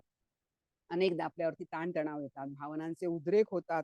अनेकदा अगदी ओळखीतल्या नात्यातल्या व्यक्तीचा मृत्यू होतो अकस्मात आणि आपण म्हणतो, "अरे काल माझ्याशी चांगला बोलला हा माणूस आणि आता हा नाहीये." मग आपल्याला एकदम असं अ, क्षणभंगुरत्व जाणवतं. आपण घाबरतो, धडधड वाढते हृदयाची आणि एकटं वाटायला लागतं, औदासीन्य वाटतं, थोडा वेळ तात्पुरतं डिप्रेशन येतं. मग अशा वेळेला दीर्घ श्वसन घेऊन शांत राहायचं आहे. तेव्हा जर पुन्हा असा प्रसंग दुसरा कुठला आला, तर आपल्याला हे सगळं दीर्घ श्वसन वगैरे आठवतो. अरे, दीर्घ श्वसन करायचं नाही का यावेळेला? असं आपण थोडा वेळ थांबून श्वास घेतला, तर आपल्याला जरा बरं वाटतं. थोडी आपली धडधड कमी होते. त्याच्यानंतर गोष्टी कशामुळे लक्षात राहतात? बाह्य प्रेरणेमुळे. कुणी आपलं कौतुक केलं, "अरे, आई छान गोष्ट करतोय." तर ती गोष्ट करताना आपल्याला आनंद होतो आणि तिथे आपल्याला काही लक्षात ठेवावं लागत नाही. ती गोष्ट आपण खूप आनंदाने करतो आणि ती गोष्ट करण्याचा उत्साह येतो. उत्साह आला की एनर्जी मिळते. ऊर्जा मिळाली की मग त्या न्यूरॉन्सच्या जोडण्या सगळ्या जास्त होतात आणि हे सगळं शास्त्रांनी सिद्ध केलेलं आहे, प्रूव्ह केलेलं आहे. आता बघा तुम्ही उत्साह वाढला आपल्याला, आनंदात आहोत, तर आपल्याला काही दुःखद गोष्टी त्या क्षणाला बऱ्याच वेळा विसरण्याचा आपण प्रयत्न करतो. आठवल्या तरी त्या आता ह्याच्यापुढे विसरण्याचा प्रयत्न करायचा आहे. स्मरणशक्ती वाढण्यासाठी नवीन कला शिकणं आवश्यक आहे. सारखं काहीतरी म्हणजे असं म्हटलेलं आहे बघा, मनुष्य हा आयुष्यभर विद्यार्थी असतो. नवीन कला शिकायची. त्याच्यासाठी स्वतःचं प्रोत्साहन पाहिजे. आता तुम्ही म्हणाल, "या वयात काय नवीन कला आम्ही शिकणार?" तर बागकाम करत असाल, तर त्याच्यात काय कलम करता येतंय का झाडांचं? असे अनेक प्रकार आहेत. एखादं रोप आपण वेगळं लावून बघूया किंवा कुठल्याही प्रकारची तुम्ही कला शिकाल, नवीन काही. एखादं स्तोत्र पाठ करायला जरी तुम्ही शिकलात, ऑडिओ असतात आता अलीकडे सगळ्याचे. सतत एखादा आपण ऑडिओ ऐकला, एखादं टेप ऐकली, ध्वनी टेप, तर आपल्या ते लक्षात राहतं सारखं. उदाहरणार्थ विष्णू सहस्त्रनाम रोज लावलं आणि ऐकलं, तर ते हळूहळू शब्द आपल्याला लक्षात राहायला लागतात. आणि हे जे सगळे मंत्र आहेत, ह्याच्यामध्ये शरीरामध्ये व्हायब्रेशन निर्माण होतात आणि म्हणून आपण गोष्टी त्या करायच्या आहेत. गीतेचा प्रत्येक श्लोक गीतेमधला हा एक मंत्र आहे आणि त्याचा शरीरावरती नक्कीच परिणाम होतो. आपण मध्ये पाहिलं की र अक्षर हे आपल्या मणिपूर चक्राचं आहे आणि म्हणून रामरक्षा आपण म्हणतो संध्याकाळी. पहिल्यापासून आपल्याकडे ती पद्धत आहे. आता स्वयंप्रोत्साहन म्हणजे आपण स्वतः ही गोष्ट करू शकतो, नवीन गोष्ट शिकू शकतो या वयात सुद्धा. त्याचं एक माझ्यासमोर अतिशय मोठं उदाहरण आहे. युट्यूबवरती त्याचे व्हिडिओ आलेत आणि दिवाळी अंकामध्ये एक सुंदर मोठा लेख आला होता. त्या आहेत डॉक्टर भाग्यश्रीताई पाटील, डॉक्टर डी.वाय. पाटलांची कन्या. या व्हाईस चान्सलर आहेत डी.वाय. पाटील युनिव्हर्सिटीच्या. तर यांच्या घरात एक उत्सव होता आणि ह्या उत्सवाला हेमा मालिनी आलेल्या होत्या आणि हेमा मालिनीनी त्यांचं चाळणक्य बघितलं आणि त्यांना असं वाटलं की ह्या ना नृत्य त्यांनी शिकलेत का वगैरे आणि त्यांना तसं विचारायचं त्या म्हणाल्या की नाही मला नृत्य आवडतं. तर त्यामुळे तुम्ही अजूनही शिकू शकाल. म्हणाले अहो माझी साठी उलटली आहे. आता काय मी नृत्य शिकणार नाही नाही म्हणाले तुमच्या मनात असेल तर तुम्ही अजूनही शिकता आणि भाग्यश्री ताईंनी ते इतकं मनावर घेतलं की साठी नंतर त्यांनी भरतनाट्यम शिकायला सुरुवात केली कारण त्यांना ते नृत्य आवडत होतं. आणि हेमा मालिनीचे जे गुरुबंधू आहेत किरण मुजुमदार त्यांनी त्यांना घरी जाऊन शिक्षण दिलं सगळं. 6 वर्ष त्या सगळं शिकल्या आणि डिसेंबर 2021 साली त्यांचा मोठा कार्यक्रम झाला नृत्याचा. त्याचे युट्यूबवर व्हिडिओ आहेत. आणि ह्या कार्यक्रमाला आई वडील, पतिराज, मुलं मोठी, सुना, नातवंड हे सगळे होते. या सगळ्यांनी त्यांना प्रोत्साहन दिलं. तेव्हा आपल्याला जे मनातून आतून वाटतंय म्हणून आपल्या ट्रिप्स असतात, म्हणून मोठे मोठे कार्यक्रम असतात. त्याच्यात ज्या आपल्याला वाटतं संधी की आता हा काय म्हणेल, तो काय म्हणेल. आपल्याला थोडंसं जे आपल्या मनाला वाटतं गुणगुणून घ्यावं थोडंसं. थोडंसं नृत्य करावं. असं खरं सांगायचं तर ह्या सगळ्या संगीत हे आपल्या मानवी मनाला अतिशय आनंद देतं कुठल्याही प्रकारचं. आणि मध्यंतरी फेस्कॉमनी सिनियर सिटीजनचं सगळ्यांचं हे केलं होतं. एक संमेलन होतं आणि त्याच्यात त्यांचा व्हिडिओ आला तो तुम्हाला पाहायला मिळाला. त्याच्यामध्ये अतिशय सुंदर ह्या लोकांनी त्याच्यातले काही 70च्या वरती होते. ह्या सगळ्यांनी इतकं सुंदर नृत्य केलं की मला अगदी खूप कौतुक वाटलं त्यांचं. म्हणजे नृत्यच करा असं नव्हे, परंतु आपला एखादा छंद असतो. ते करायचं राहून गेलेलं असतं. ते आता आपण परत करायला काहीही हरकत नाही. मध्यंतरी व्हॉट्सअपवरती एक व्हिडिओ आलेला होता की एका मानसशास्त्रज्ञाकडे एक पेशंट येतो आणि ते अतिशय डिप्रेशनमध्ये गेलेले असतात. तो त्यांचं नाव बघतो आणि त्यांचा तो त्यांच्याशी संवाद साधतो, सगळ्या त्यांना जुन्या आठवणी करून देतो. तो त्यांचा विद्यार्थी असतो. तो त्यांना काय औषध देतो? त्यांना तो कॅनव्हास आणि रंग सगळे आणून देतो. ते चित्र काढणं हे तुमचं औषध आहे. कारण त्या उत्कृष्ट चित्रकार असतात. परंतु पतीच्या मृत्यूनंतर त्या डिप्रेशनमध्ये गेलेले असतात आणि म्हणून त्यांना हॉस्पिटलमध्ये आणलेलं असतं. म्हणजे सांगायचं कारण काय, की कुठला आपला जो छंद आहे, तो आपल्याला आनंदामध्ये नेतो, स्मरणशक्तीला वाढवतो आणि मग असं जर आपण नवीन काही शिकत गेलो, आज आज आमची गीता क्लासची शिक्षकांची मीटिंग होती आणि आम्हाला भेटायला नलिनी वर्तक ह्या 84 वर्षाच्या एक ताई आलेल्या होत्या आणि ह्या ताईनी आम्हाला सगळ्यांना स्वतःच्या हाताने विणलेले असे, आता हे इथे मी ठेवलेले आहे, असे 25 आसनं त्यांनी विणून आणलेली होती मोठी मोठी. एवढा आवडीचा छंद. त्या म्हणल्या मला कसा वेळ जातो काही मनात, आणि त्या आता भगवद्गीता त्यांनी शिकायला सुरुवात केलेली आहे 84 वर्षाच्या. त्या म्हणले मला काय पाठ वगैरे काय मी म्हणत नाही, पण मला शिकायची आहे, मला माझं राहून गेलेलं आहे. वयाच्या 84व्या वर्षी जेव्हा माणसाला वाटतं, तेव्हा तो नक्कीच त्याची स्मरणशक्ती चांगली होणार आणि विस्मरण त्याचं होणार नाही. त्याच्या मेंदूचे पेशी झिजणार नाहीत. हे अशी अनेक आपल्यापुढे उदाहरणं आहेत. कारण मी ही गोष्ट करू शकेन, हे आपण स्वयंप्रेरणा आहे. स्वतःलाच आपण सांगायचं आहे. आणि मगाशी मी म्हटलं, की प्रत्येकामध्ये वेगळी वेगळी कौशल्य असतात. इकिगाई नावाचं एक पुस्तक आहे, हेक्टर गार्शेलने लिहिलेलं. आणि ह्या पुस्तकामध्ये आपल्या जीवनाचं ध्येय शोधून काढायचंय.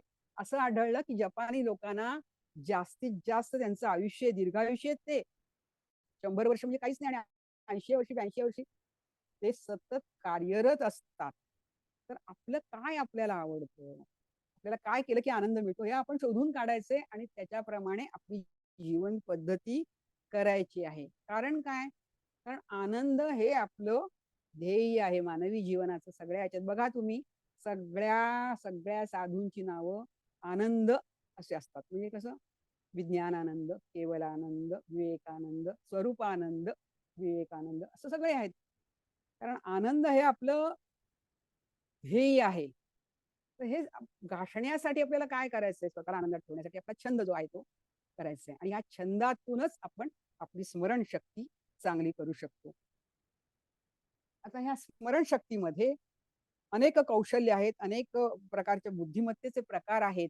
भाषिक आहे, कायिक आहे, तार्किक आहे, काल्पनिक आहे, भावनिक आहे, शारीरिक आहे, आणि ते लोक त्या त्या विषयात मग त्यांची स्मरणशक्ती जास्त असते, चांगलं काम करतात. ते तार्किक आहेत, ते वकील होतात, त्यांना तर्कशक्ती चांगली असते.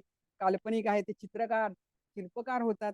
त्याच्यानंतर भावनिक आहेत, ते भावनांचं उत्तम व्यवस्थापन करतात. आपण बघा, काही माणसं कायम शांत असतात, पटकन ती अशी राग येत नाही त्यांना, किंवा पटकन ती समतोल मनाचा राग कुठल्याही परिस्थितीत ठेवू शकतात. शारीरिक आहेत, काही जण कायम सगळ्या स्पर्धांमध्ये, शारीरिक स्पर्धांमध्ये पहिली येतात, कारण त्यांचं बुद्धिमत्ता आणि अनुषंगाने स्मरणशक्ती तशी झालेली असते. सांगीतीय आहे आणि निसर्गवादी आहे. सामाजिक बुद्धिमत्ता, यांना सामाजिक कामं करायला खूप आवडतं. काही जणांना समाज कार्य करायचं, अगदी स्वतःच्या शरीराला आणि खिशाला झीज लावून सुद्धा ते करायचं असतं. आणि हे सगळं चांगल्या होण्यासाठी आपण पुन्हा सांगतोय, की सतत मेंदू कार्य करत असतो, संदेश सतत येत असतात, त्याच्यावरती कारवाई करायची असते. आणि त्याच्यासाठी ह्या मेंदूला देण्यासाठी जो त्याचा आहार आहे, त्याचे 2 प्रकार आहेत. एक मेंदूचे आरोग्य आपल्याला सांभाळायचंय, एक मेंदूचं शारीरिक उपाय आहेत त्याला, आणि मेंदूचे काही मानसिक उपाय आहेत. तर ही जी सगळ्यात प्रथम म्हणजे आपला आहार जो आहे, हा जे सांगितलेलं आहे आपल्या आयुर्वेदानी, की बदाम, अक्रोड आणि मनुका, आवळा, हे आपण खायचंच आहे.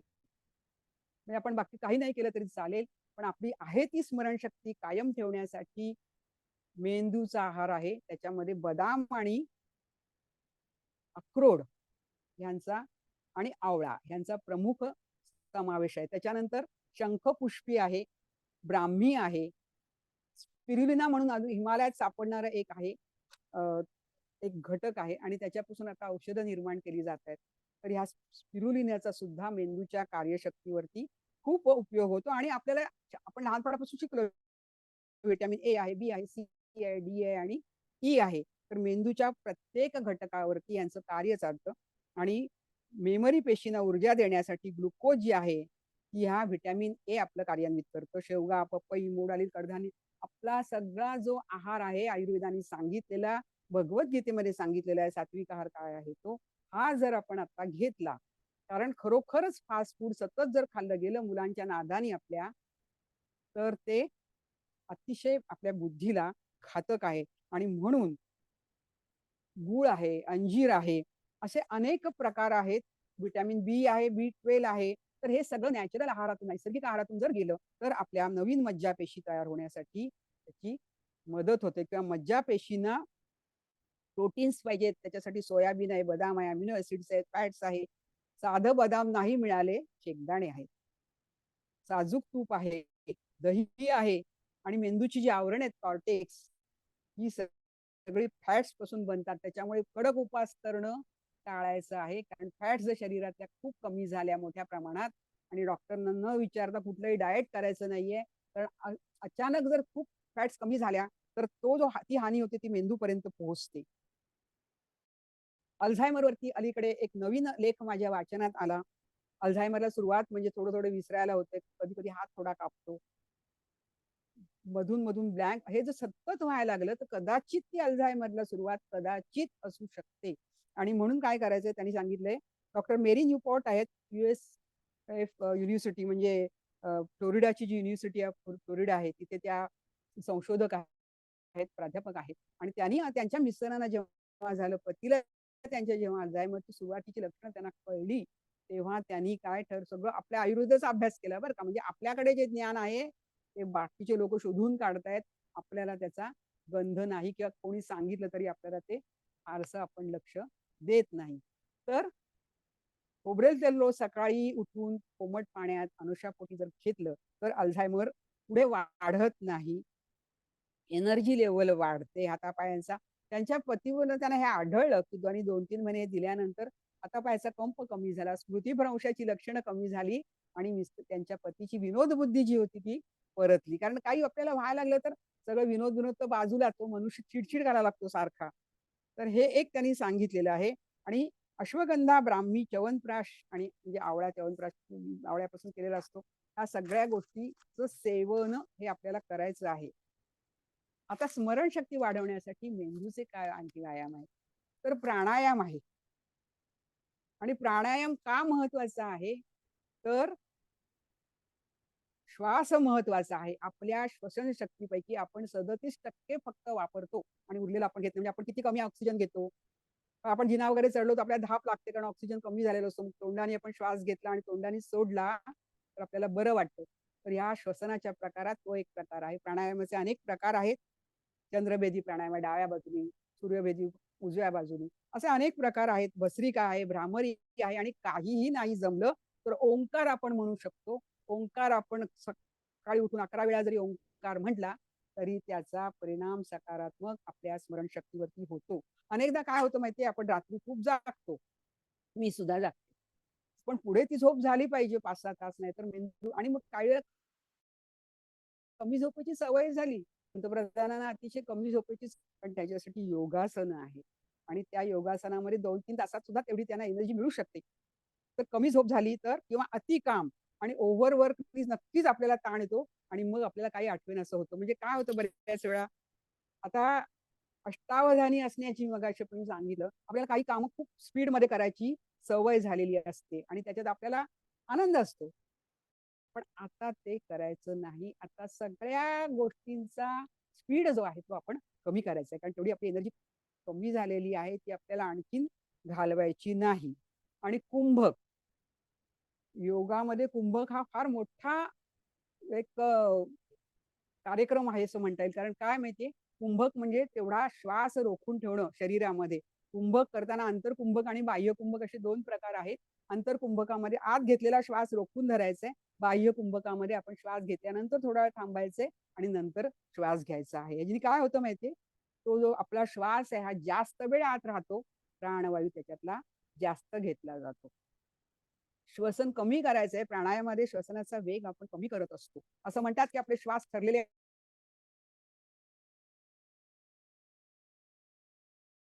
आहेत.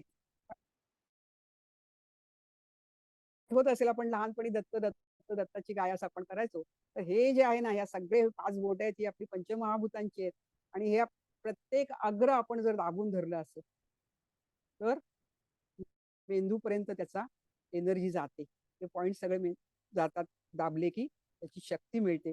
ज्ञानमुद्रा माहिती आहे आपल्याला सगळ्याला. ध्यान मुद्रा आहे अशी पोटाजवळ घ्यायची. त्याच्यानंतर अपान मुद्रा आहे आणि बोधी मुद्रा आहे ही अशी. तर तुम्ही बघा, अनेक नेते जे आहेत ते असे प्रवासात सुद्धा असे बसलेले असतात. ह्या सगळ्या बोटांना, हे आपले खेळ आहेत लहानपणचे, पण ह्यानी आपल्या बोटांना जी अग्र आहे ती दाबली गेली की त्याची उत्तेजना मेंदूला मिळते आणि हे सगळे मेंदूसाठी, स्मरणशक्तीसाठी त्राटक आहे. म्हणजे कुठेतरी एकाच ठिकाणी नजर लावून बघून राहायचं. आणि सगळ्यात उत्तम उपाय स्मरणशक्तीसाठी, मेंदूला विश्रांतीसाठी 2 आहेत, ध्यान आणि शवासन. शवासन असं म्हणलं की शवासनात झोप लागते. शवासन सोपं असं नाहीये, शवासन फार अवघड आहे. सगळ्या प्रत्येक अवयवाचा कंट्रोल सोडून द्यायचा आहे. तर आणि ध्यानामध्ये अतिशय 5 मिनिटं तरी रोज आपण ध्यान करायचा प्रयत्न करायचा आहे. कारण काय, ध्यानामध्ये मेंदूला विश्रांती मिळते. कुठलाही विचार आला तर त्याच्यावर जास्त वेळ थांबायचं नाही. श्वासाकडे लक्ष द्यायचं आणि विचार येतोय जातोय जाऊ दे, आपल्याला काही त्याच्यावरती थांबायचं नाहीये. तर असे अनेक स्मरणशक्ती वाढवण्यासाठी व्यायाम आहेत. त्याच्यामध्ये आता अजून एक जाता जाता सांगते की नुकतंच आपल्या बँक ऑफ इंडियाच्या याच्यामध्ये पुस्तकाचं प्रकाशन झालं, 16 पावलांचं प्रकाश. आता खानोलकर साहेबांनी सांगितलं. तर ह्या 16 पावलाच्या प्रवास अतिशय वाचनीय पुस्तक आहे. हे संपूर्ण स्मरणशक्ती त्यांची गेलेली होती. म्हणजे नावच आठवत नव्हती त्यांना कुठल्याही वस्तूचं. आणि लहान मुलासारखा पहिल्यापासून म्हणजे आई शिकण्यापासून त्यांनी अभ्यास केला. म्हणजे त्यांच्या कष्टाला मला खरंच अतिशय कौतुक वाटतं विद्याधर भोसले त्यांच्या. मगाशी त्यांनी सांगितलं की सगळी डावीकडे संपूर्ण भारतामध्ये डाव्या उजव्या सगळ्या बाजू आडवा उभा सगळा भारत त्यांनी पदयात्रेने पिंजून काढलेला आहे. आणि त्यांना एके दिवशी अजिबात काय आठवेन असं झालं. नावं, व्यक्तींचे चेहरे ओळखता येईनात. आणि त्याच्यासाठी त्यांच्या पत्नी विद्या सगळ्यांनी प्रचितली सून सुभदा आहे, मुलगा आहे, नात आहे इंदिरा नावाची, या सगळ्यांनी प्रचंड प्रचंड मेहनत घेतली आणि विद्याधर भुसकुटे त्यातून पुन्हा उभे राहिले. आणि मध्यंतरी त्यांनी आमच्या रिटायरीच्या सभेमध्ये भाषण केलं. तर ही केवढी म्हणजे इच्छाशक्तीचा हा केवढा मोठा विजय आहे. स्मरणशक्तीला पुन्हा आणणं परत सोपी गोष्ट नाही. आणि सगळ्यात महत्वाचं आपलं हास्ययोग. तुम्ही हसायचंय. मला असा एकदा शंका होती या बाबतीत आणि मी डॉक्टरना विचार केला, कृत्रिम हसलं तर खरोखर नैसर्गिक हसण्याचे परिणाम होतात का? त्यांनी म्हणलं हो. हसताना सगळे तुमच्या स्नायूंचा जेवढा विकास होतो तेवढा तुम्ही जर चिडलात तर तेवढ्या त्या स्नायूंचं आकुंचन प्रसरण होत नाही. पर्यायाने तेवढी ऊर्जा. त्याच्यामुळे हास्ययोग आपल्याकडे योगविरीत चांगलं आहे की अनेक मंडळ आहेत आणि ते हास्य क्लब वगैरे चालवतात. तर निदान आपल्याला त्याला जायला जमलं नाही तर विनोदी पुस्तकं तर आपण वाचू शकतो. पुलंच्या कथा ऐकताना अजून तेवढा मिराजदारांचा आहे, शंकर पाटलांच्या आहेत. सगळ्या आम्ही कधी कधी असं खूप कंटाळला तर आम्ही ते ऑडिओ लावून किंवा युट्यूब वरती आहे सगळं. आता तर फार मोठी सुंदर साधनं आहेत आपल्यासाठी. सोशल मीडिया जेवढा वाईट आहे तेवढा चांगलाही आहे. त्याचा आपण चांगला उपयोग करू शकतो.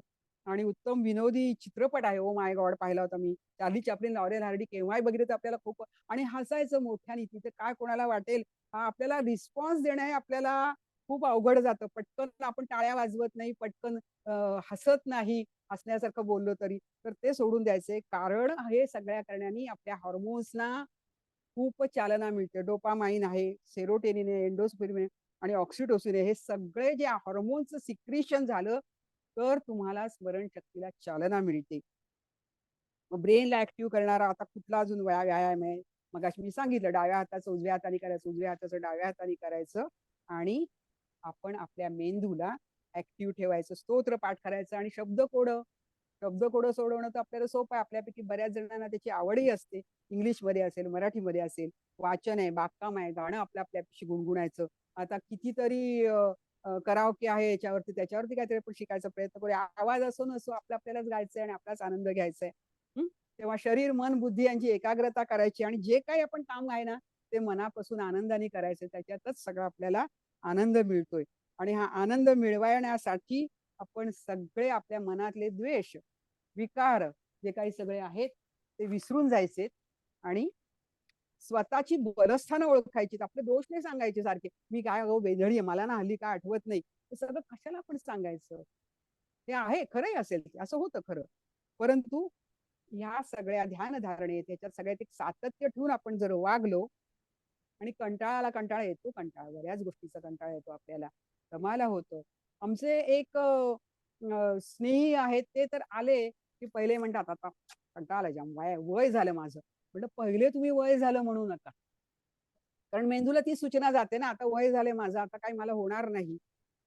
तसं नाही करायचं, आपल्याला जे झेपेल तेवढंच करायचं. आपण आपण आता खूप वॉक करताना काही खूप भराभरा चालायचं नाहीये, हळू चालायचं, पण सातत्याने ते करायचं होतं. आणि अनेक पुस्तकं आहेत मला तर प्रेरणा देणारी. मला केव्हाही कंटाळा आला, उदास वाटायला लागलं तर एक होता कारवर आहे वीणा गवाणकरांचा. अनेक वर्ष झाली त्या पुस्तकाला. परवा गवाणकर मला भेटले एका साहित्य संमेलनामध्ये आणि खूप आमचं चर्चा झाली या विषयावर, की म्हटलं अहो मी इतक्या जणांना ती पुस्तकं भेट म्हणून दिलेली आहेत. त्याच्यानंतर टाटा याने टाटानी स्वतःला कसं हे केलं.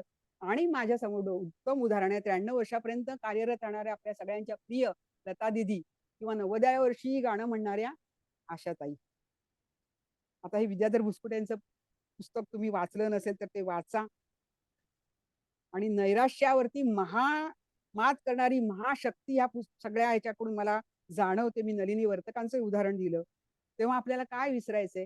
नैराश्य, डिप्रेशन, काळजी, चिंता, ताणतणाव आणि भूतकाळातल्या दुःखदायक आठवणी, नकारात्मकता, रागाचा अतिरेक, मत्सर आणि हाव, लालसा, पॉझिटिव्हनेस. प्रत्येक गोष्टीची हाव सुटली, इच्छेमधून हाव सुटते, हावमधून आपल्याला ती जर पुरी झाली तर मोह होतो आणि नाही पुरी झाली तर आपल्याला क्रोध येतो. तेव्हा हे सगळं आपण थोडंसं त्याच्यावरती नियंत्रण करायचा प्रयत्न करायचा आहे. आणि स्वयंप्रेरणा, ध्यान, योग आणि प्राणायाम हे विसरायचं नाहीये. आणि मेंदूला जो सांगितलं आहार ते आपण बदाम वगैरे थोडंसं खायचं. बाकी सगळं खातोच आपण, त्याच्याबरोबर हेही खायचंय. आणि आपला काय ध्येय काय आहे आपलं?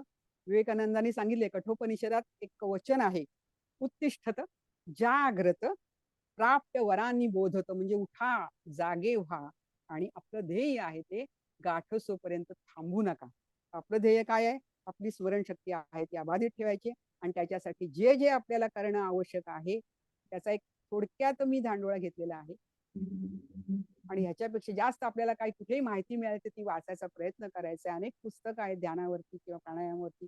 अशी अनेक खूप प्रेरणा देणारी पुस्तकं आहेत, ती वाचली किंवा ऐकली. आता ऑडिओ बुक्स आहेत तर ती आपण ऐकू पण शकतो. वाचायला डोळ्याचा प्रॉब्लेम असेल काही तर सगळं करायचं आहे. आणि ध्येय गाठोपर्यंत थांबायचं नाही. धन्यवाद. डॉक्टर शुभदाताई अनम्यूट करा.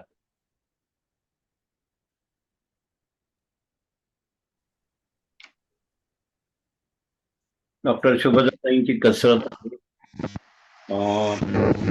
खरंच एवढा छान सब्जेक्ट पण कमी वेळेत योग्य रीतीने आमच्यापर्यंत पोहोचवलाय. डॉक्टर शुभदाताईंना विनंती करूया की त्यांनी त्याचं थोडा आढावा घ्या. डॉक्टर शुभदा. नमस्कार. आरंभ छान केला. गणपती पितृ पंधरवडा मंगलमय वातावरण नुसत्याच संपूर्ण आपण त्या वातावरणात असल्यामुळे संवाद साधण्याचा जो सुंदर योग आला ते त्यांना खूप आवडलेला आहे. नुकत्याच घडलेल्या मैत्रिणींच्या आठवणी त्यांनी आपल्याला सांगितल्या. बीसी क्लब चालू केला आणि मग चित्रपट, पुस्तके, चर्चा, आनंदी वार्ता, हे काही जे चवीचे पदार्थ खाणं, गरमागरम कॉफी घेणं. त्यांच्याकडे एकदा मीटिंग ठेवली होती त्या कार्यक्रमाला एक मैत्रीण का आली नाही, कारण ती पार विसरली, कारण मोबाईल सापडत नाही. म्हणजे पूर्वी आपले सगळ्यांचे फोन नंबर पाठ होते, आता आपल्याला फोन नंबर मोबाईल मध्ये शोधावा लागतो आणि आठवत नाही. अखेरी सापडलं त्यांचा मोबाईल. प्रत्येकीने आपले विसरण्याचे विचार मांडले. प्रत्येकाच्या विसरभोळेपणाचा अनुभव, वाचन, पदार्थ, काम, टीव्ही, वर्षानुवर्षे गाणं पण मधली ओळ आठवत नाही. भाजीत मीठ घातलं की नाही आठवत नाही. त्यामुळे नैवेद्य चाखून पाहता येत नाही. म्हणजे विस्मरण वाढतं आणि स्मरण कमी होतं.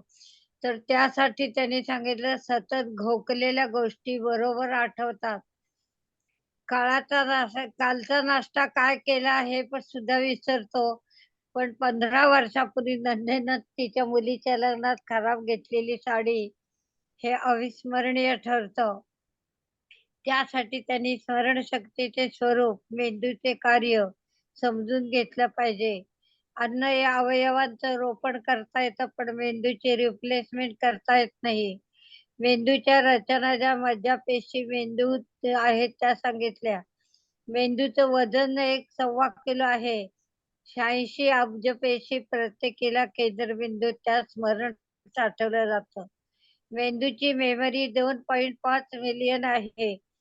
न्यूरॉन प्रत्येकाला जोडले आहेत. त्यांचं जोडणं जितकं तेवढी स्मरणशक्ती आपल्याला सांगितलं. निवृत्तीनंतर ती कमी येते. खरं तर मेमरी क्षणभंगुर आहे. पुन्हा पुन्हा घोकणं त्यासाठी. सुख-दुःखाच्या मेमरी किंवा वेगवेगळी आमंत्रण आलेली, घडलेल्या घटना, कोणी बोलावलं, कोणी बोलावलं नाही, त्याचे रागलोभ लक्षात ठेवणं, सुंदर घराचं वर्णन करणं, मग कुणी आपले त्रास वर्णन करतं आणि अशा तऱ्हेने या सगळ्या गोष्टी आपल्या विस्मृतीतून चांगल्या राहिल्या पाहिजेत आणि वाईट गेल्या पाहिजेत. याकरता त्यांनी आपल्याला सांगितलं की वाईट गोष्टी आपण कुरवाळत बसायचं नाही. जुने जाऊ द्या मरणा लागोनी असं केशवसुत म्हणाले. त्या दुःखाच्या आठवणी आपण चिंता अनेक जण करत बसून आपलं आयुष्य वाया घालवतात. माणसांना चित्ताला ताण देण्याचा रोग जडलेला असतो. ते आपल्याच कोशात राहतात. आपल्याला या सर्व गोष्टी विसरायला आहेत. आपली सामाजिक जाणीव जागृत ठेवली पाहिजे आणि अबोध काळजीनं ताण येतो. राग, लोभ, क्रोध, मद, मत्सर हे मनाचं नियंत्रण विसरतात. त्यात मज्जापेशींचा अधिक सहभाग असतो. तणाव वाढला की मज्जापेशी मरतात आणि त्या एकदा मेल्या की पुन्हा कार्यरत होत नाहीत. आणि म्हणून माणसाचा जसा आहार आहे तसा मेंदूचा आहार आहे. तो महत्वाचा. इकडे लक्ष दिलं पाहिजे. रक्त पुरवठा कमी झाला की मेंदूची स्मरणशक्ती कमी येते. कोविडमध्ये असे अनेक अनुभव आपण घेतले. अल्झायमर परिणाम दूरगामी, पटकन राग येणं, वाईट अपेक्षांचं ओझं कमी होत नाही. क्रोध, मोह खेळ खेळत असतात. क्रोध, मान आणि शरीराचं आरोग्य बिघडतं. म्हणून क्रोधात भवती समूहा गीतेतील 2ऱ्या अध्यायातला श्लोक त्याने आपल्याला सांगितला. क्रोधाने स्मृतिभ्रंश होतो आणि बुद्धीनं चालणं स्मृतिभ्रंश सर्वनाश ही शेवटची न बदलणारी परिस्थिती. त्यासाठी जुने विसरा हे एक वरदान आहे, पण ते अवघड आहे. प्रयत्न करणं आपल्या हाती आहे. बुद्धी एकाच प्रकारचा काहींची विचार करते. आवडत्यापेक्षा नावडत्या गोष्टी लक्षात ठेवल्या जातात. पूर्वग्रह दूषितता भीती घेणं वाईट आहे. हेवे द्यावे आपल्याला माफ करतात, पण आपण विसरत नाही. कोणतंही काम हलकं नसतं. याकरता भगवान श्रीकृष्णाचं उदाहरण त्याने दिलं. यासाठी आनंदाने काम करूया. माझं काही चुकलं असेल हे स्मरणात ठेवूया. स्मरणशक्ती म्हणजे वेळेवर योग्य आठवणं. प्रयत्नांनी सुधारलेली आणि सहज वाढलेली स्मरणशक्ती असे 2 प्रकार सांगितले. एखादा गंध नाद तात्पुरतं स्मरण असतं, पण सतत स्मरणानं त्यांचं आठवण आपल्या लक्षात कायम राहते. झालेल्या ऐकलेल्या या सर्व गोष्टी कायमच्या स्मरणात आपल्या जातात. जन्मतारीख आपण विसरत नाही. अनेक घटना विस्मृतीत जातात, पण सायकल पुन्हा अनेक वर्षांनी आपण जर प्रयोग केला तर आपली स्मरणशक्ती आपल्याला साथ देते. पुढे प्रतिक्षिप्त क्रिया होते. शब्दकोड सोडवणं अनेक क्रिया अंगवळणी पडलेल्या असतात. कापसाच्या धाग्याप्रमाणे ते धागे मजबूत मेंदूला कामाला लावणारे आहेत आणि आपण कायम कामाला लावलं पाहिजे. हे उत्तम उदाहरण त्याने आपल्याला सांगितलं. पत्राचं उदाहरण त्याने सांगितलं की डाव्या उजव्या हाताने आपण दोन्ही मेंदूंचं काम केलं पाहिजे आणि दोन्ही मेंदूंचं काम जेव्हा आपण करतो तेव्हा मेंदूची स्मरणशक्ती चांगली असते. बायकांबद्दल असं सांगतात की बायका नवऱ्यापेक्षा जास्त हुशार, कारण त्या दोन्ही हाताने काम करतात. व्यक्त व्हायचं आहे, कुढत बसायचं नाही. पाठांतर करण्याआधी समजून घेणं गरजेचं आहे. स्वानुभव सांगितला, गीतेचा उल्लेख केला, उदाहरणे दिली. एकाग्रता कमी झाली. वक्ता मैत्रीण बोलता बोलता नवे मुद्दे मांडतात तिकडे आपण लक्ष दिलं पाहिजे. लिसन आणि हिअर मधला फरक त्याने सांगितला. चांगल्या श्रोत्याची लक्षणे सांगितली. भगवान श्रीकृष्णाचा अनुभव सांगितला की अर्जुन कर्तव्य विसरला. यासाठी लक्ष देऊन ऐकायला, दुर्लक्ष करा कशाकडे की जे विसरण्यासारखं आहे. आणि म्हणून विचारात सकारात्मकता हवी. मी हे करू शकेन आत्मविश्वास वाढवा. सतत कार्यमयता जीवन पद्धती शोधून काढली पाहिजे. आनंद हे ध्येय, स्मरणशक्ती, अनेक कौशल्य आहेत.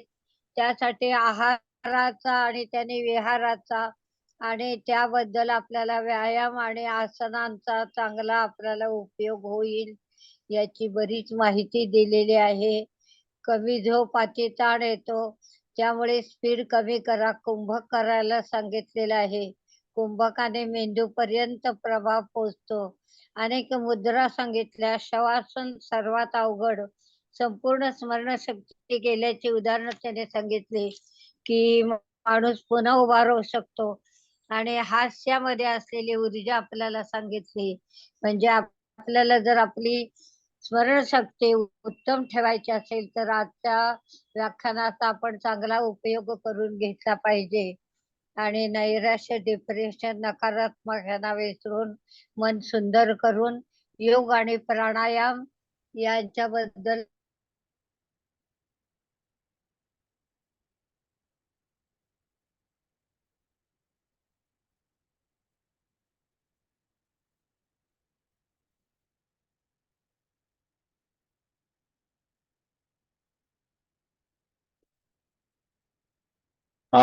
डॉक्टर शुभदाताईंचं कनेक्टिव्हिटी कमी झाली.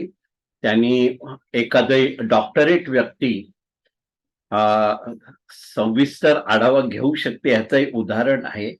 आणि हे आपण मुद्दाम व्हायला दिलं. जर काही लोकांना आवाज कमी मगाशी पडला असेल त्यांना मी विनंती केलेली आहे की इयरफोन लावूनच कार्यक्रम ऐका जेव्हा तो युट्यूबवर येईल आणि तो सगळ्या ग्रुपवर येईल. आणि तुमचे खूप सरोजताई नाही म्हणत मी, शुभ्रताई, तुमचे खूप खूप आभार आहेत. तुम्ही दिलासा विरंगुळा केंद्राच्या या कार्यक्रमात आलात त्याबद्दल. आणि मला आपल्याला विनंती करायला आवडेल एखाद्या आमच्या कार्यक्रमाला ना पाहुण्या म्हणून या. कारण हे तुम्ही जे आम्हाला आज सांगितलंय तर आमचे जे साधारण 100 सभासद कलेत आहेत आणि हे तुम्हाला कुठेही हवे तेव्हा ह्या शुभकार्यामध्ये मदत करतील उदाहरण म्हणून.